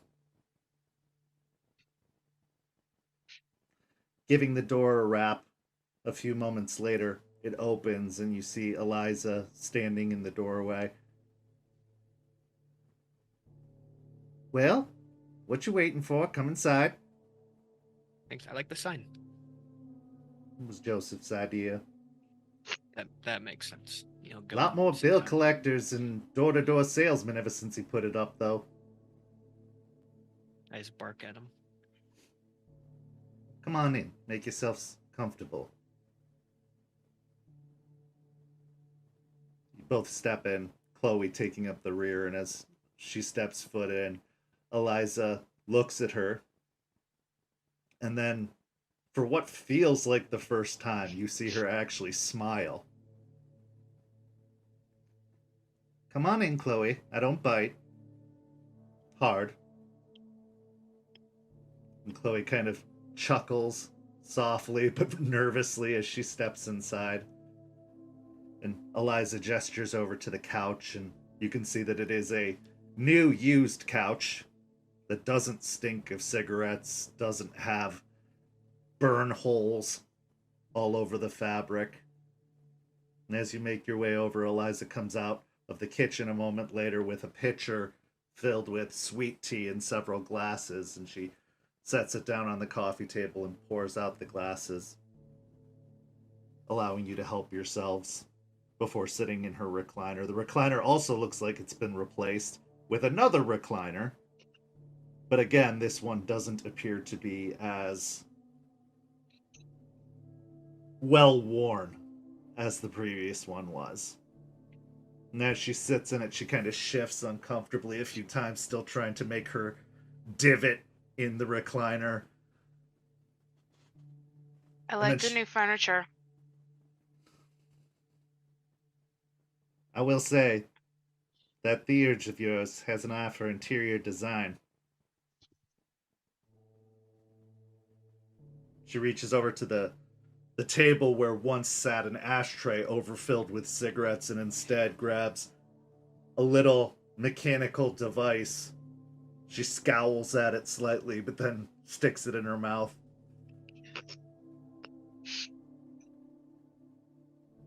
"Well, let's get started, shall we? Who wants to tell me exactly what happened? I heard a little bit from Joseph, but I'd hear it straight from you."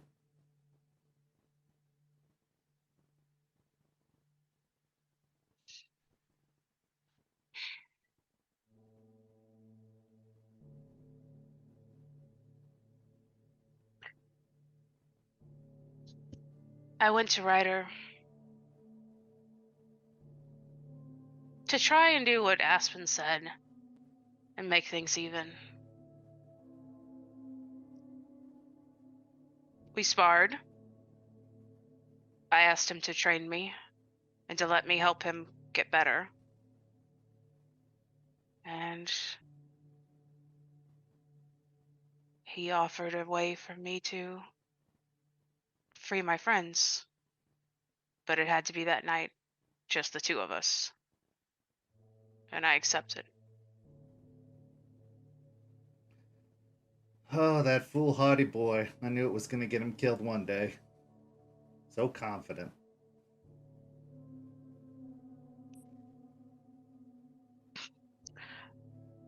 He had a prison bus and 2 uniforms.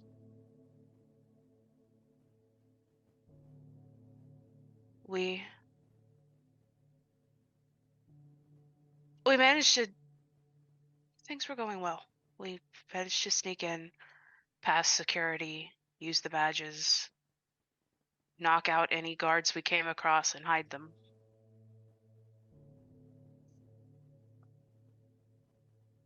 Till we got to solitary confinement. look to Chloe before then. I found Chloe in the med bay, and they were experimenting on her.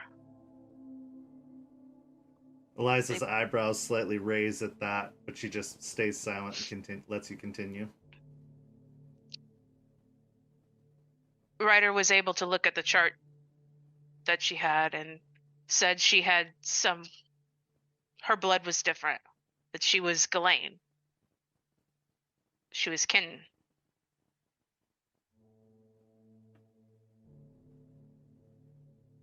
Interesting.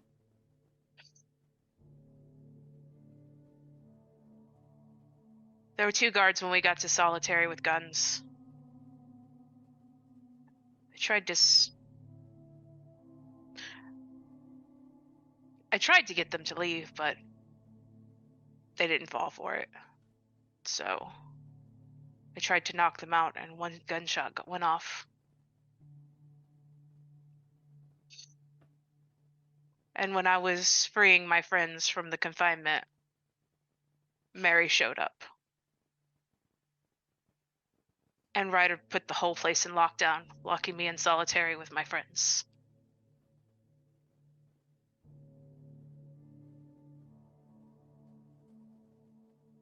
The only way out that I could see was breaking a wall down while she was smashing him into the door.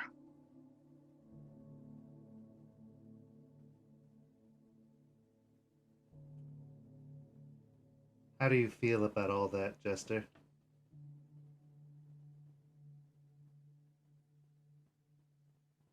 I should have been better.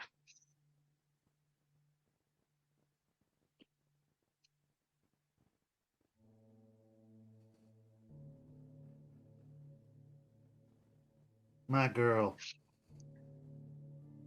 you were the best you could be. You're a young pup, still learning the ways of what you are. Shouldn't have been in that situation in the first place. But you were doing what you felt you needed to do. Now, an older guru would tell you that that was foolhardy and reckless.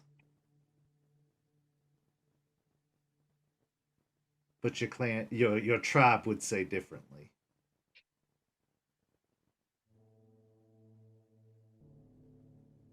You didn't kill Ryder, Jester.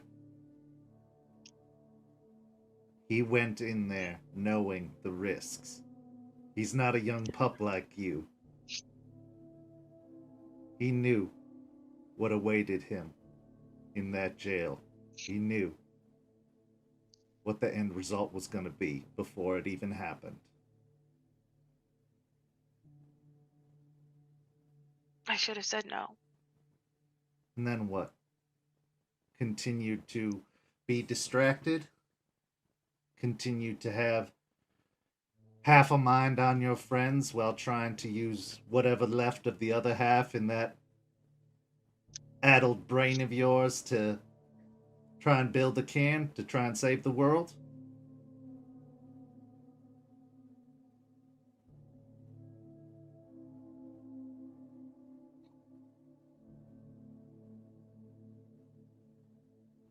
I'm not going to say that you went about it the right way, but it's done now. And you're going to pay your penance. You're going to honor his sacrifice. You're going to learn from this experience, and you're going to make sure it never happens again by being better, by being stronger, and by giving your full self to this. Because now you got nothing holding you back, Jester. Now you can be the guru you are meant to be.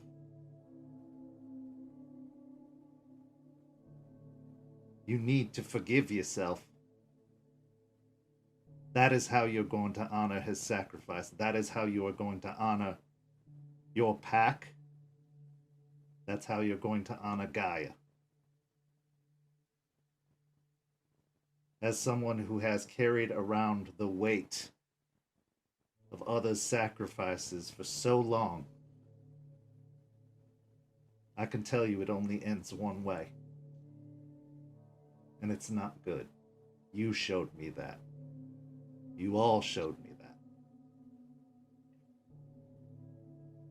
Don't make the same mistake I made.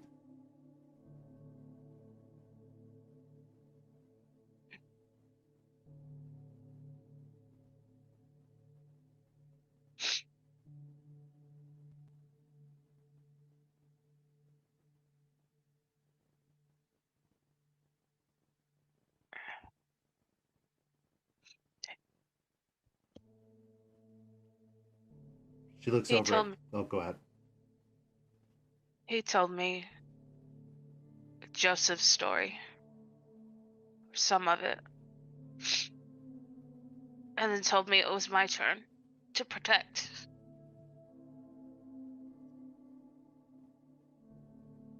Eliza falls slightly quiet at the mention of Joseph Blackrock. She reaches up and touches the necklace that you'd given her that once contained the Tear of Gaia.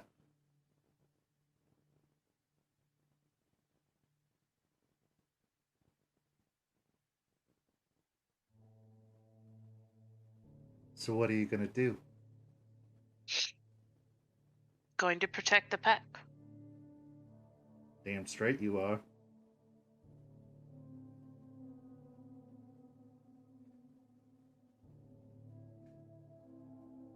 You know I was with Joseph when he made that blade.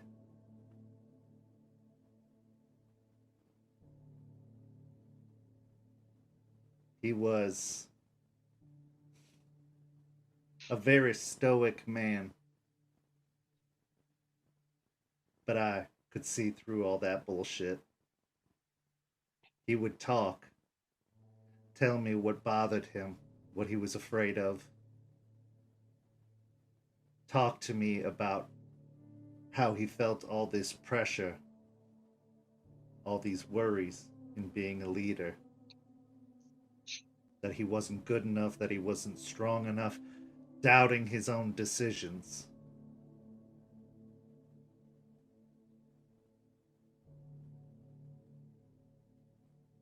I was happy to be that for him.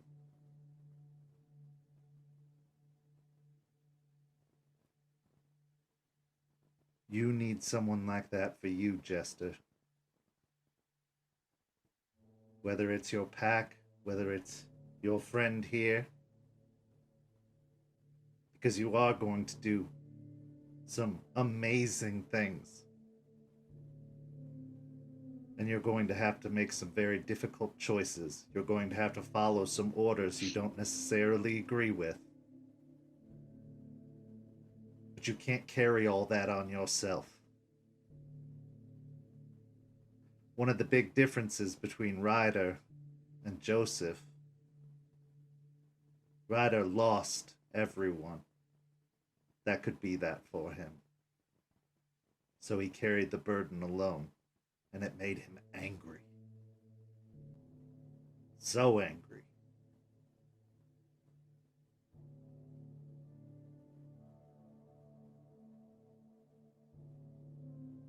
Was your decision reckless? Yes. But you made it out, and you saved your friends.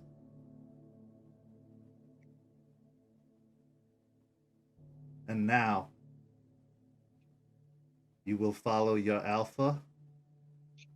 You will learn how to use that little toothpick you carry around.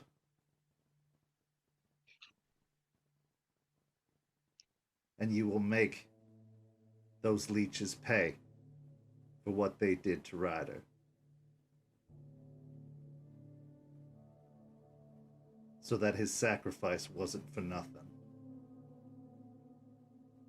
And when you need to talk, if you don't mind the smell of cherry, I'll listen.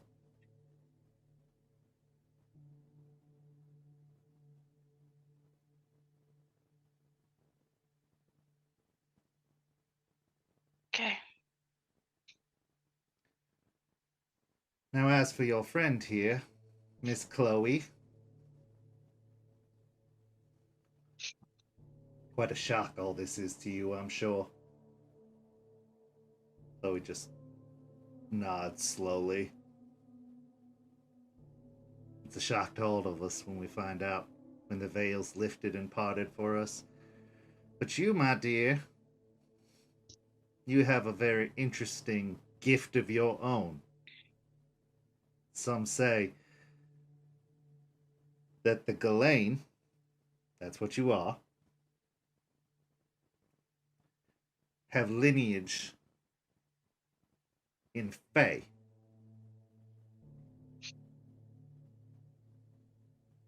She furrows her brow. You mean like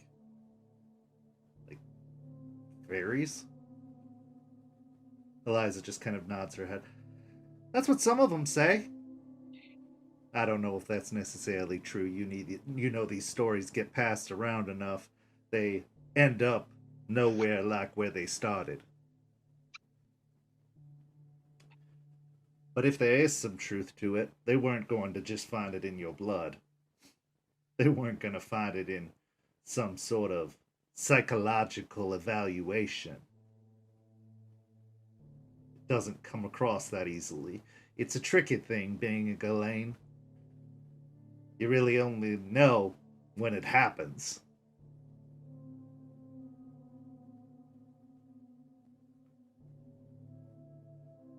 But you have a choice to make, my dear. You could walk away from this life, pretend like it never happened, try to go live amongst the normals. Or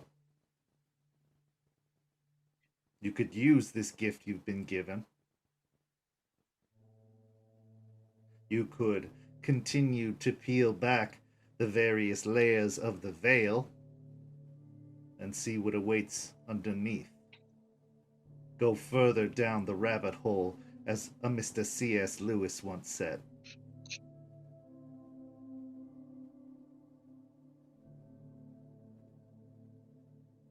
Chloe slowly nods, her eyes getting a far-off gaze. I can't go back. If what I've learned is true, and it's as bad as they say, how can I pretend like it's not? How can I not be paranoid that anyone I could be talking to could be a vampire or a werewolf or something worse? How could I acknowledge that I'm doing nothing while... And she looks over to Jester for confirmation. Gaia is dying.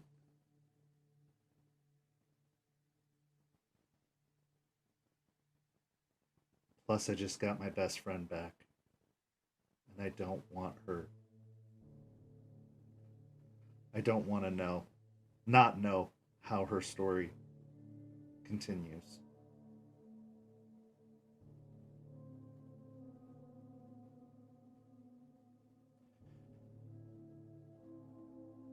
All right. I was hoping you'd say that. Well, I think it'd be best you be my house guest for a little while. Well, Jester sorts out the rest of this mess and pays her penance, gives her respects to the departed, and will help with your learning. Help you make sense of all these weird and strange words you're going to be hearing on a regular basis. And then we'll see how you can help. Chloe once again looks to Jester questioningly. I'll be by to visit. Often. No more secrets, see. right? No more secrets. And she looks at Aiden and bows her head respectfully at his comment. Okay. I've got nowhere else to go. And I couldn't be half a world away in the middle of God knows where. Whatever you need. Either of you, all of you. I'll do it.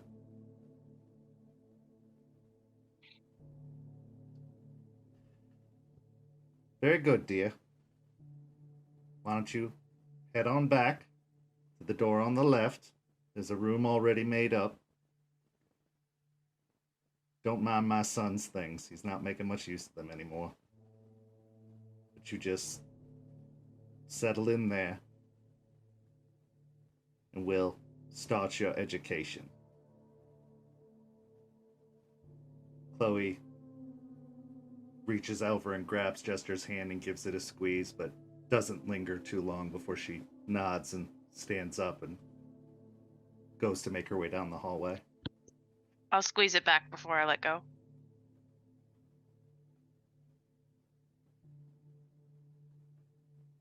Aiden? Hmm? I sense some frustration off of you, Kinseeker. You're a very smart lady. Maybe.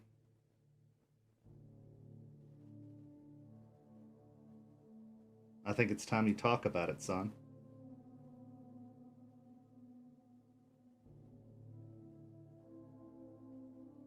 My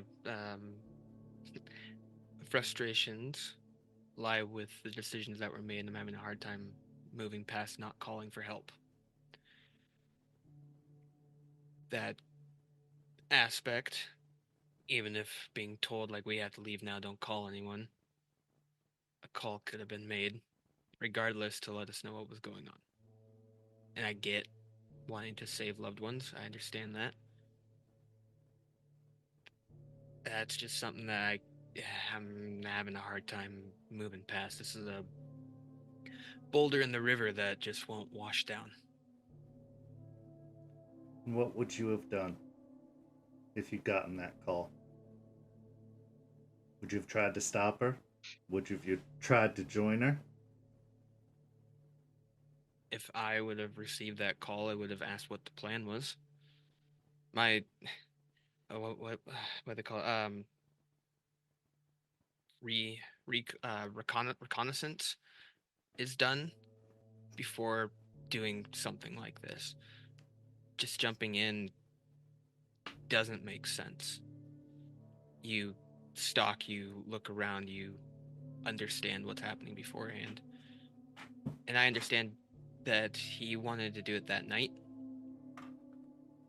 But jumping to those thoughts and feelings, this stuff happens. When you go after a prey that is a predator, you try to take it out before learning about it,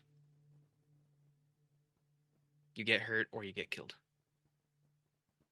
Let me ask you a question, if you don't mind. I feel like you'd do that. You'd ask regardless. I'm learning some better manners in these later years. Yes, go ahead. The energy plant. You did your reconnaissance, right? You did your scouting, your information gathering, all your preparations. How'd that end up? As far as the scouting and stuff goes, the information I gave was good. Certainly. But you had all your ducks in a row. But we were lied to. I can account for being lied to. I didn't think that was going to happen. I was told, no, that won't happen. We even had a security aspect of it where we took the weird cylinders and kept them away. And it still happened. It still happened. Because all the preparation and planning in the world, my boy, while useful and necessary, and I do not disagree with you about your assessment about this particular situation, but there's always, and I mean always, a possibility for the unexpected. We live in a very different world that you are still getting used to. I could tell you some horror stories of some raids that past packs have gone on where they did everything right. And what they found at the end of their travel was something alien, something unnatural. And it just appeared out of nowhere. So no amount of studying tape, no amount of checking security, talking, scouting out could have prevented what happened next. Jester was lucky that she made it out. There's no question in that. Her friends are lucky to have their lives, whatever's left of them, and what they do with them next.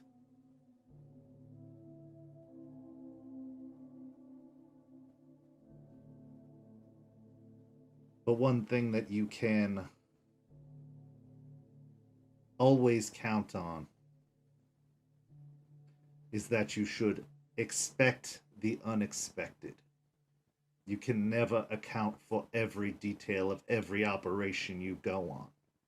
And you weren't there. You didn't have a choice. You had no say over this. This anger that you're carrying with you about it, it's rightly earned. But you need to let it go. You need to take on the task of making sure it doesn't happen again. And that Jester feels like she can reach out to you for that. I'm not saying you've done anything to tarnish that and that it was right of her not to, but you're still a young pack, still learning to trust and rely on one another. You've been together, what, 5 months, maybe? It takes years for a pack to find that kind of synergy. You're just getting started. And emotions are one of the most unexpected things that can happen to any given mission. You could have shown up, you could have tried to help, and you could have ended up a corpse right next to Ryder. Then what help would you be?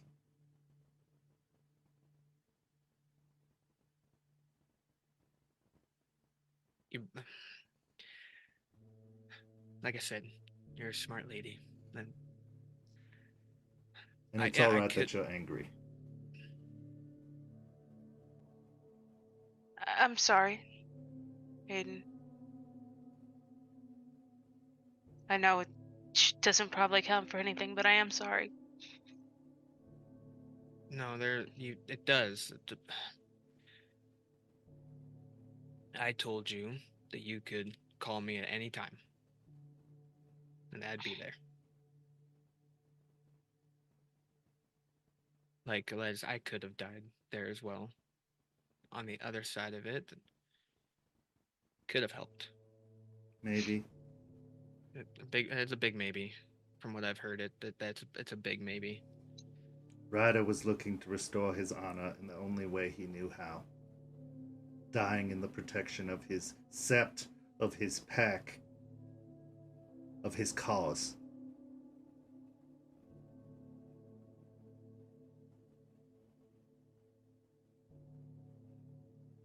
And I hope that he did. And I hope that wherever he is now in the Umbra, he is healed.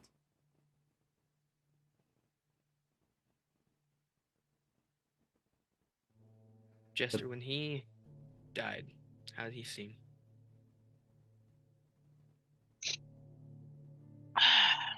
Happy.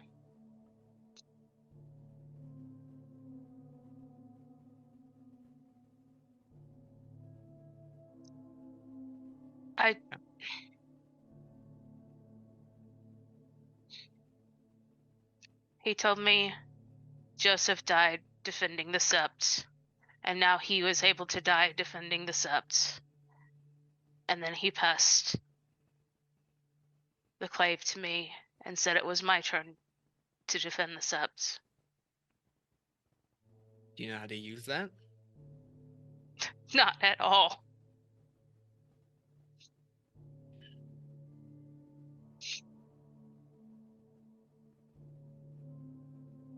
Like you said, work through it, the anger.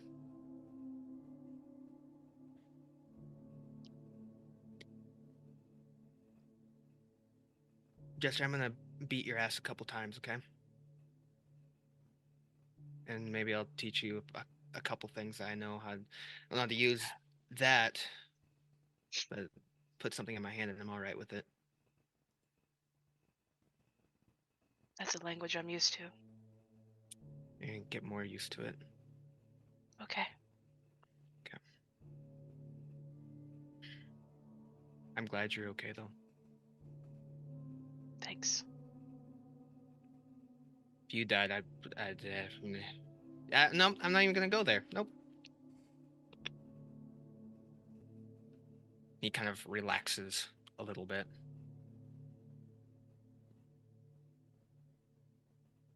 Eliza, do you have, to try to change the subject, I need more of the stinky stuff.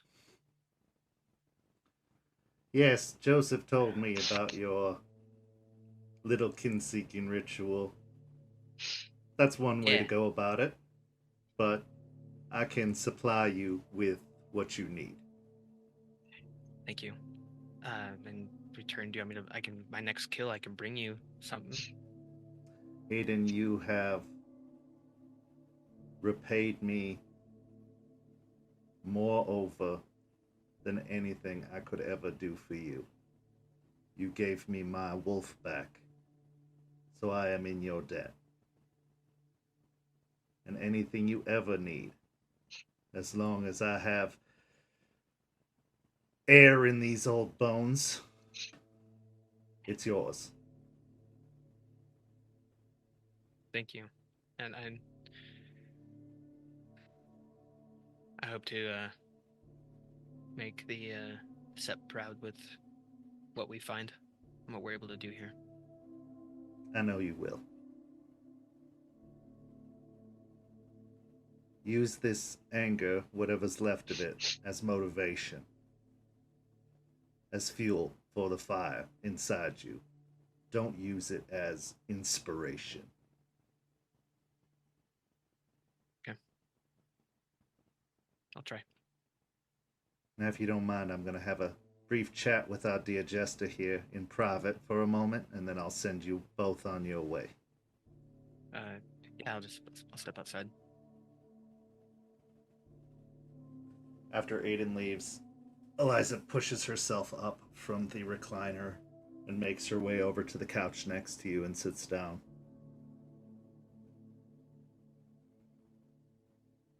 I once made a bad decision too.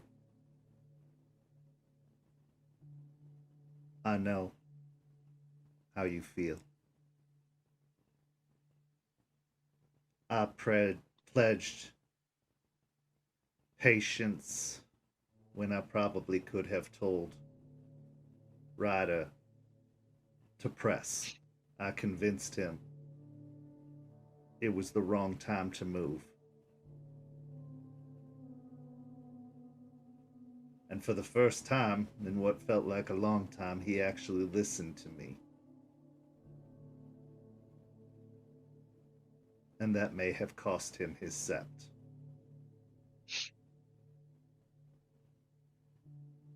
I understand your burden.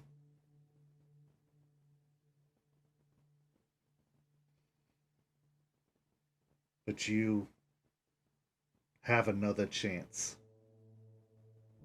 You have an opportunity here. Don't wallow. Don't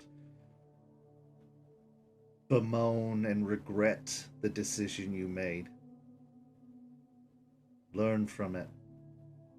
And truly dedicate yourself to this fight you're fighting, because it's going to follow you whether you like it or not. It's going to wind up at your doorstep when you're an old lady wishing to be left alone and a bunch of young pups come busting in and change your life forever.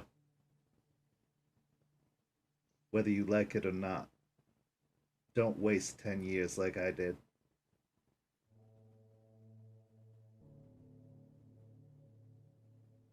I am so fucking selfish.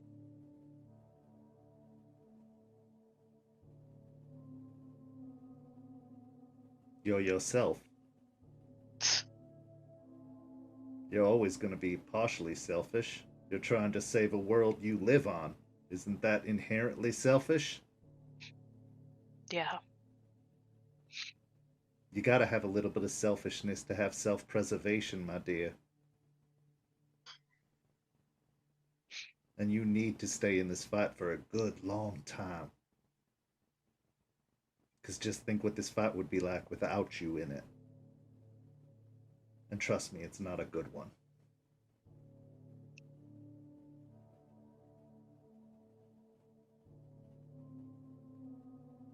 So wipe your tears and cry a few more if you need to. But you pick up that clave. You honor the memories of Ryder and Joseph Blackrock. And you fight. And you serve. And you follow. And one day it'll be your song that some young upstart galliard's going to sing. And learn the story of the ones who carried it, so that you can avoid making the mistakes they made. But you can be just as glorious as they were. Will you tell me about them sometime? Of course. I'll lay my head on her shoulder. She'll hesitantly at first, as if it's an unpracticed motion, reach up and then just start patting your head, but then eventually relax more until she's actually stroking your hair.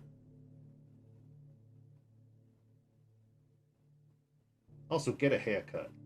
You look ridiculous. Also, Probably it's kind of should. recognizable. I should probably dye it too. A new look for a fresh start. Yeah.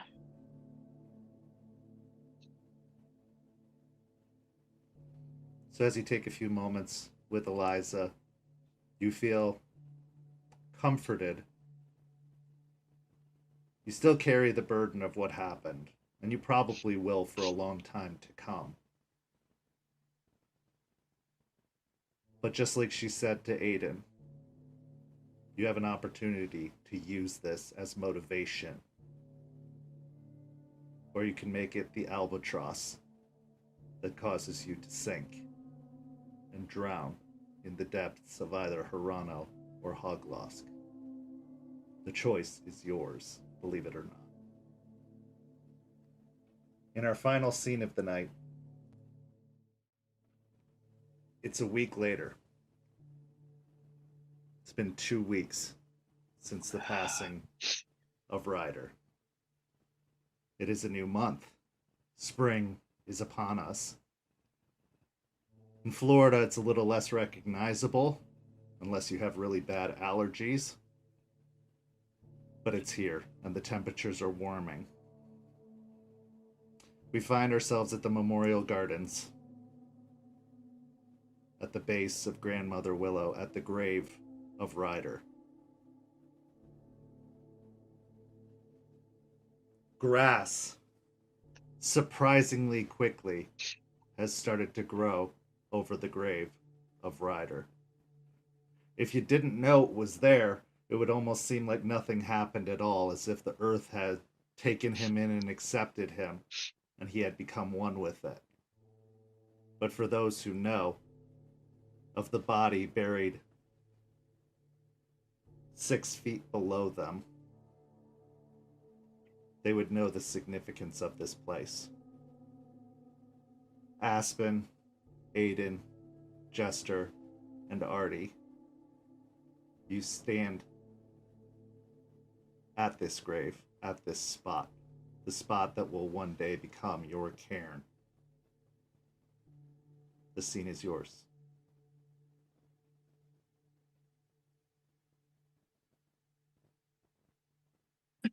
Aspen will kind of stare off into the space where the grave is. And then eventually kind of bring herself back and look over to Jester.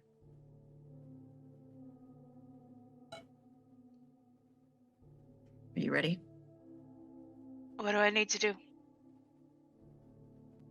And she will kind of put her hand on her shoulder gently and bring her over to Grandmother Willow.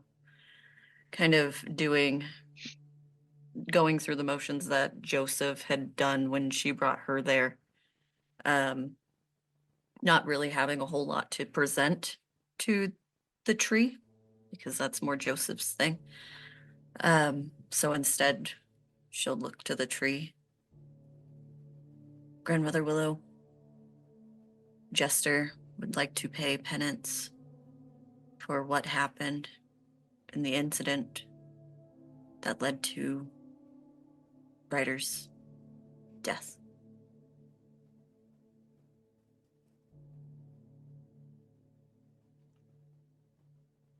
At first, all is still. All is silent. Even the air, while it's been breezy lately and a few storms have rolled through from time to time, seems to be extremely still.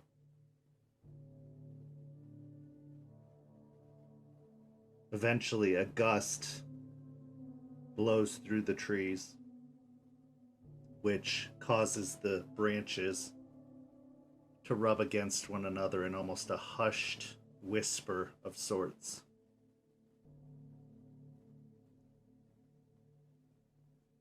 At this point, the ground that is Ryder's grave begins to sprout. It seems like a weed at first that grows from the ground, but it grows at such a rate that it can't be anything natural. Nothing grows this quickly. But on the stalk of the weed that emerges from the ground, a leaf buds and blooms. It's red on the surface and oily. You can see a kind of reflective sheen off the surface of the leaf.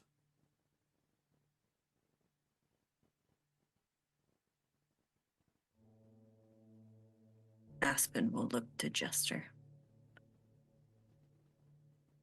It's your... You need to eat it.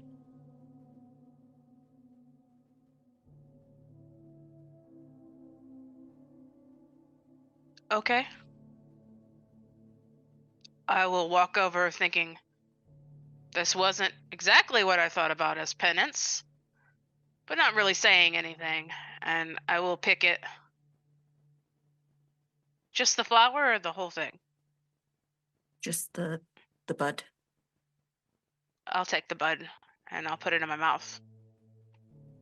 As you put it in your mouth, your tongue is almost immediately coated by this waxy, oily substance. As you feel this kind of bitter taste, a bitter-sweet taste on your tongue, you feel your stomach start to roil ever so slightly. Go ahead and give me a stamina and composure check in an attempt to keep yourself from having a visceral reaction.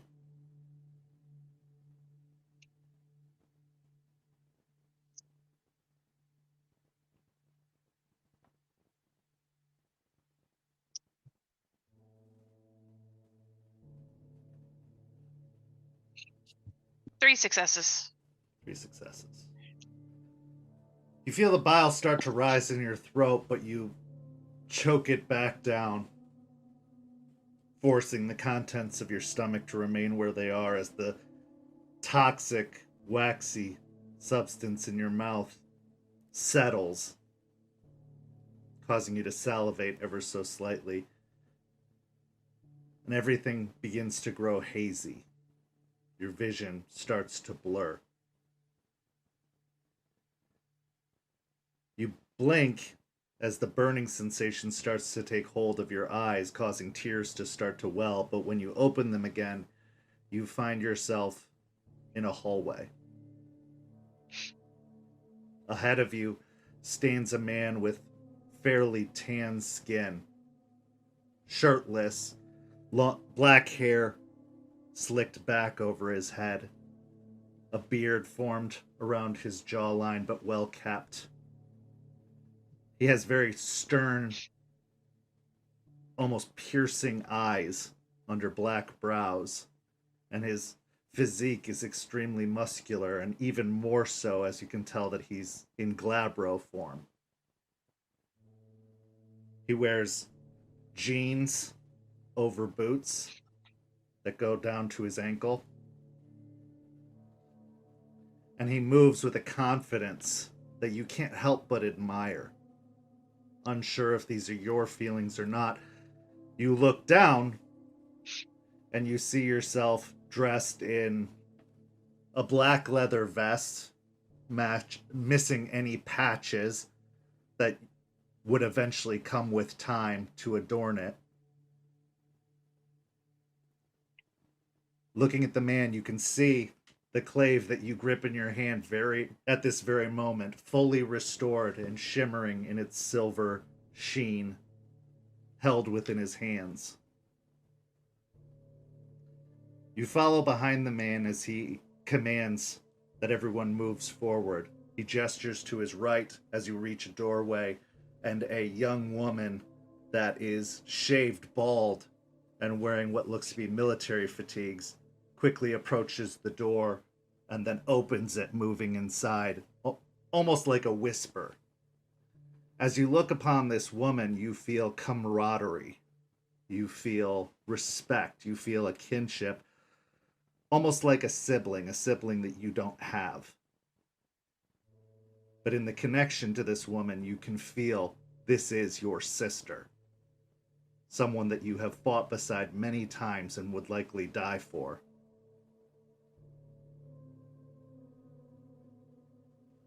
The man in the lead, that you know to be Joseph Blackrock, points forward and you continue to follow behind.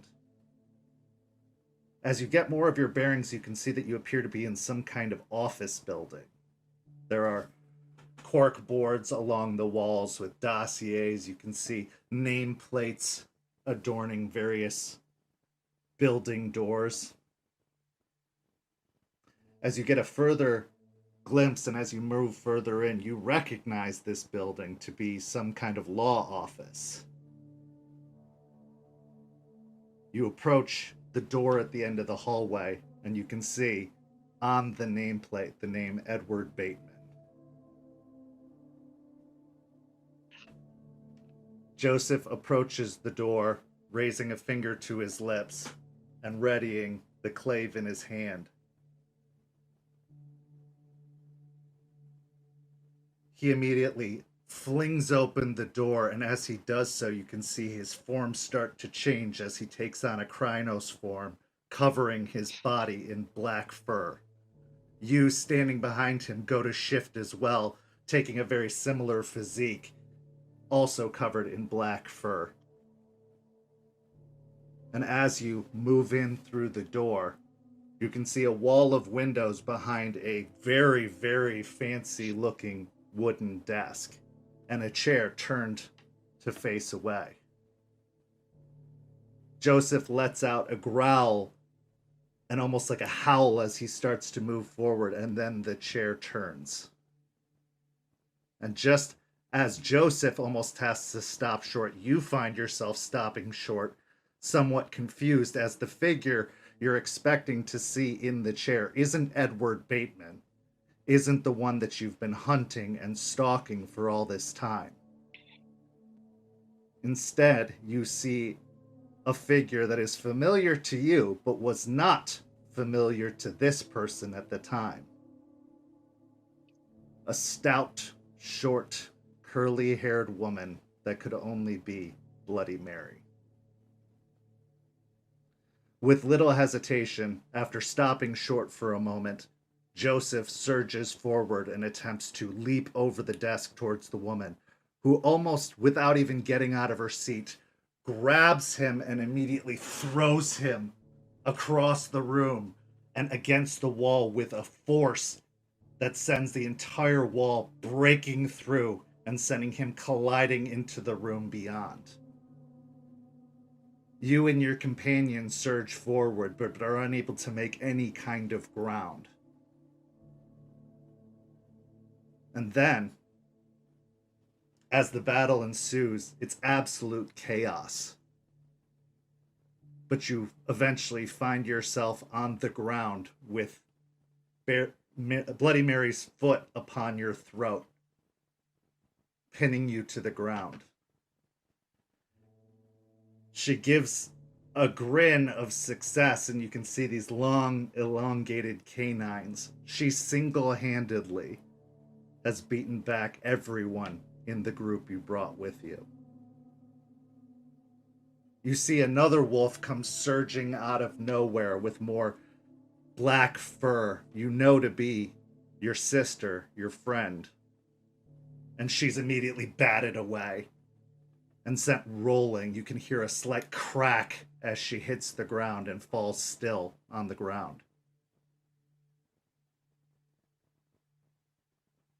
As Mary raises her foot, prepared to bring her big booted heel down on your skull, out of the hole in the wall comes the clave, soaring with supernatural strength as it, like a missile, strikes into Mary, followed by its wielder, Joseph. It's still in his Krynos form, leaping in to attack.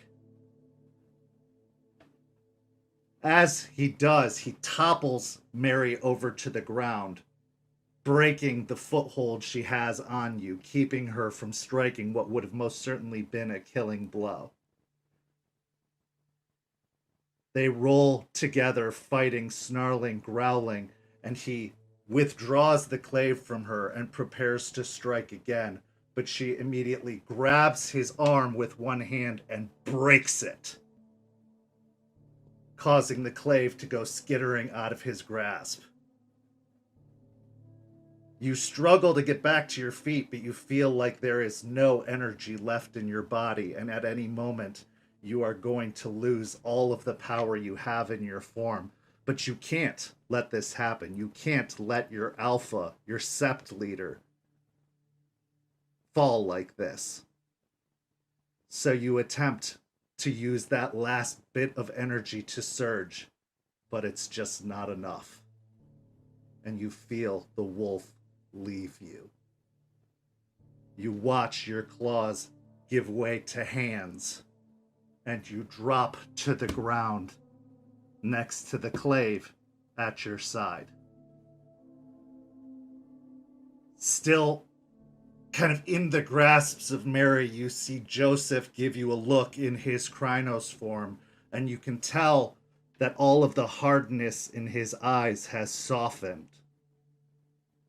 And in a way, only the Guru understand. He looks to you, knowing that this is his final moments, and begs you to leave and to carry on. Understanding his meaning and never one to disobey an order of the Alpha, you scoop up the clave with one hand. You go to the fallen form of Cricket, your companion, and scoop her up in your other arm, and you start to flee. Leaving the office, you look back over your shoulder at your would-be nemesis and one-day murderer, Bloody Mary, and vow to destroy her as you see her pull back a fist and punch it straight through Joseph's chest, her fist emerging from the other side.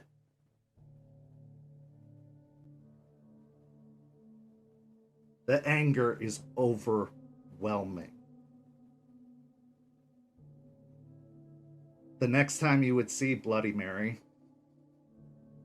there you are, pinned on the ground, the cairn burning around you in a similar vision to what Aspen experienced. You watch her murder Cricket. You watch her burn you.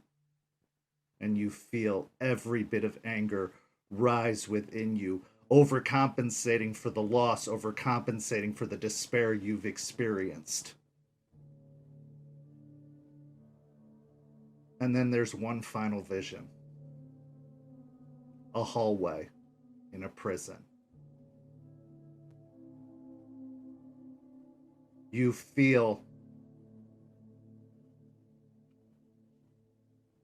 calm for the first time in what feels like a very, very long time as you stand at the end of the hallway looking at Bloody Mary, watching her crack her knuckles, but knowing that you have something to fight for behind you, something you haven't had in all of your previous fights for the past 10 years.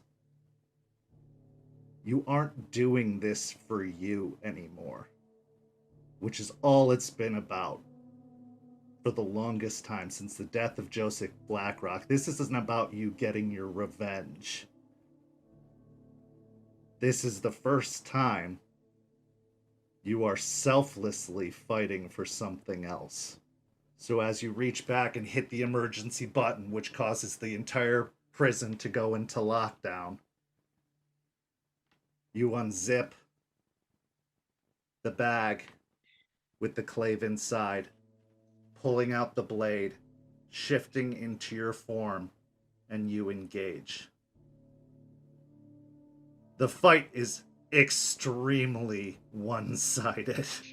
You are doing your best to hold her off, but she is throwing you around like a rag doll, bashing you almost like a battering ram against the heavy steel door that separates you from those that you are trying to protect.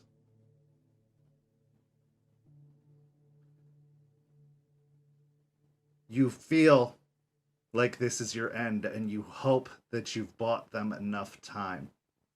The pain of your removed arm searing and burning away.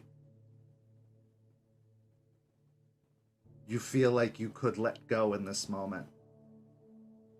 And as you close your eyes, that's when you hear them. Blackrock, Cricket, and all the others who have fallen before.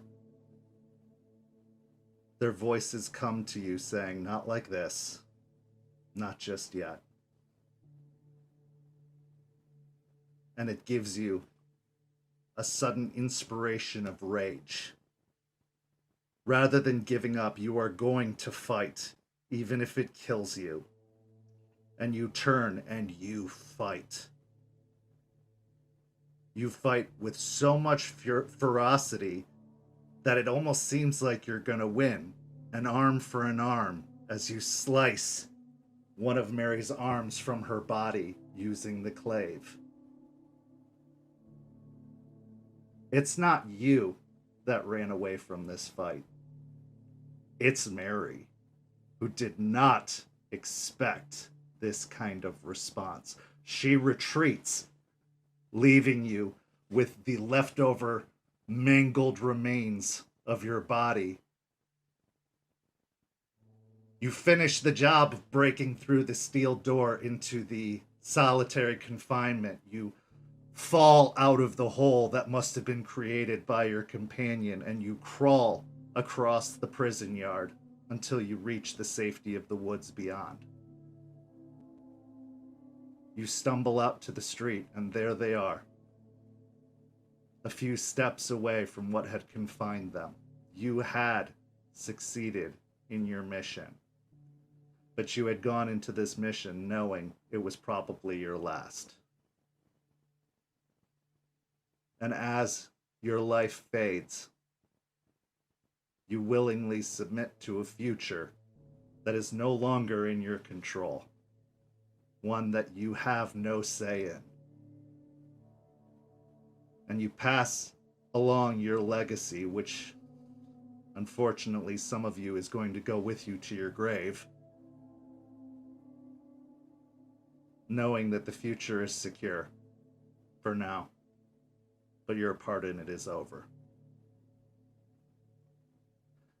And as those last moments fade, as all becomes darkness, you feel the breeze of the cemetery pick up again. You are once again Jester and no longer Ryder, for there is no more Ryder to be. His story is done.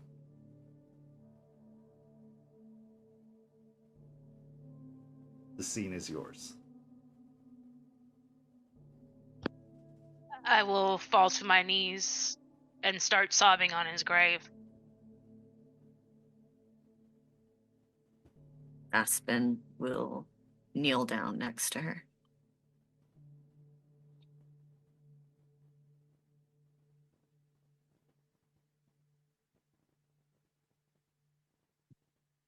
Aiden, seeing them, kind of walk behind him, and kind of put his hands on one on Jester's shoulder and one on Aspen's.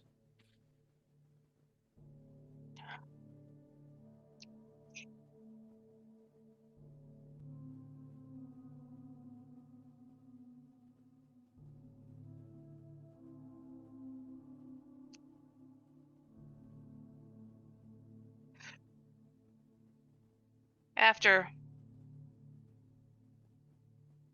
it's able to subside and I'm able to speak, I'll just whisper to the grave, "You didn't have to die. You didn't have to die. I forgave you when you apologized.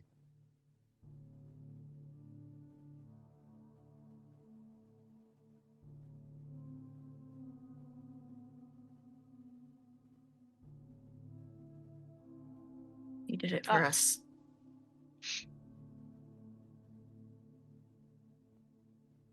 I'll do it. I'll carry on your legacy."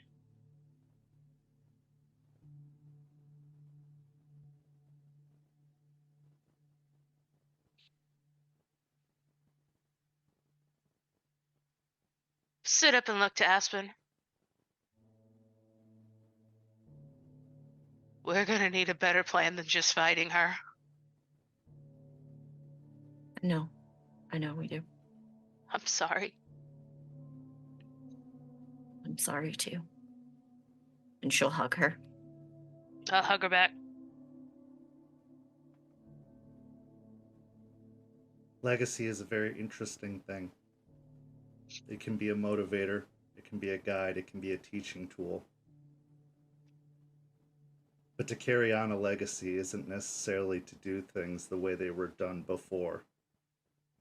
If anything, it's to learn from them and keep them in your heart and mind to be better than they were. Not to be like them, not to be their equal, but to be better. A tree starts as a seed, and it grows in the legacy of that seed into something greater. And as it sheds its leaves, as it drops its seeds, it fertilizes a ground that it hopes grows stronger, taller, and better than it did. As our story comes to a close tonight, Jester seeks to carry on the legacy of Ryder, the legacy of Joseph Blackrock, the legacy of the Weeping Willow Sept. But unlike Ryder, she has an advantage.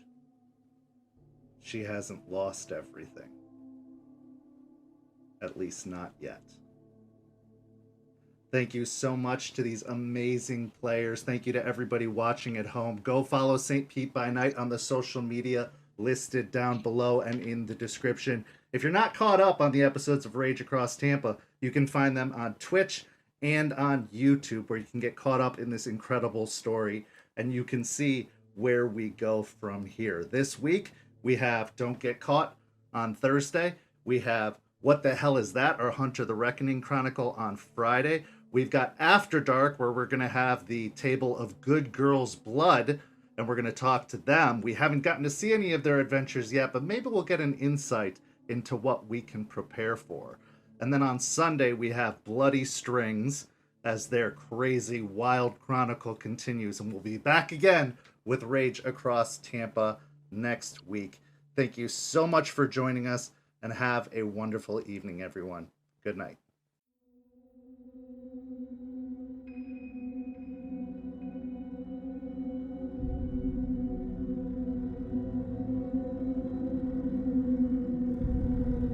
This has been a St. Petersburg by Night production. Rage Across Tampa is produced in agreement with the World of Darkness and Dark Pact.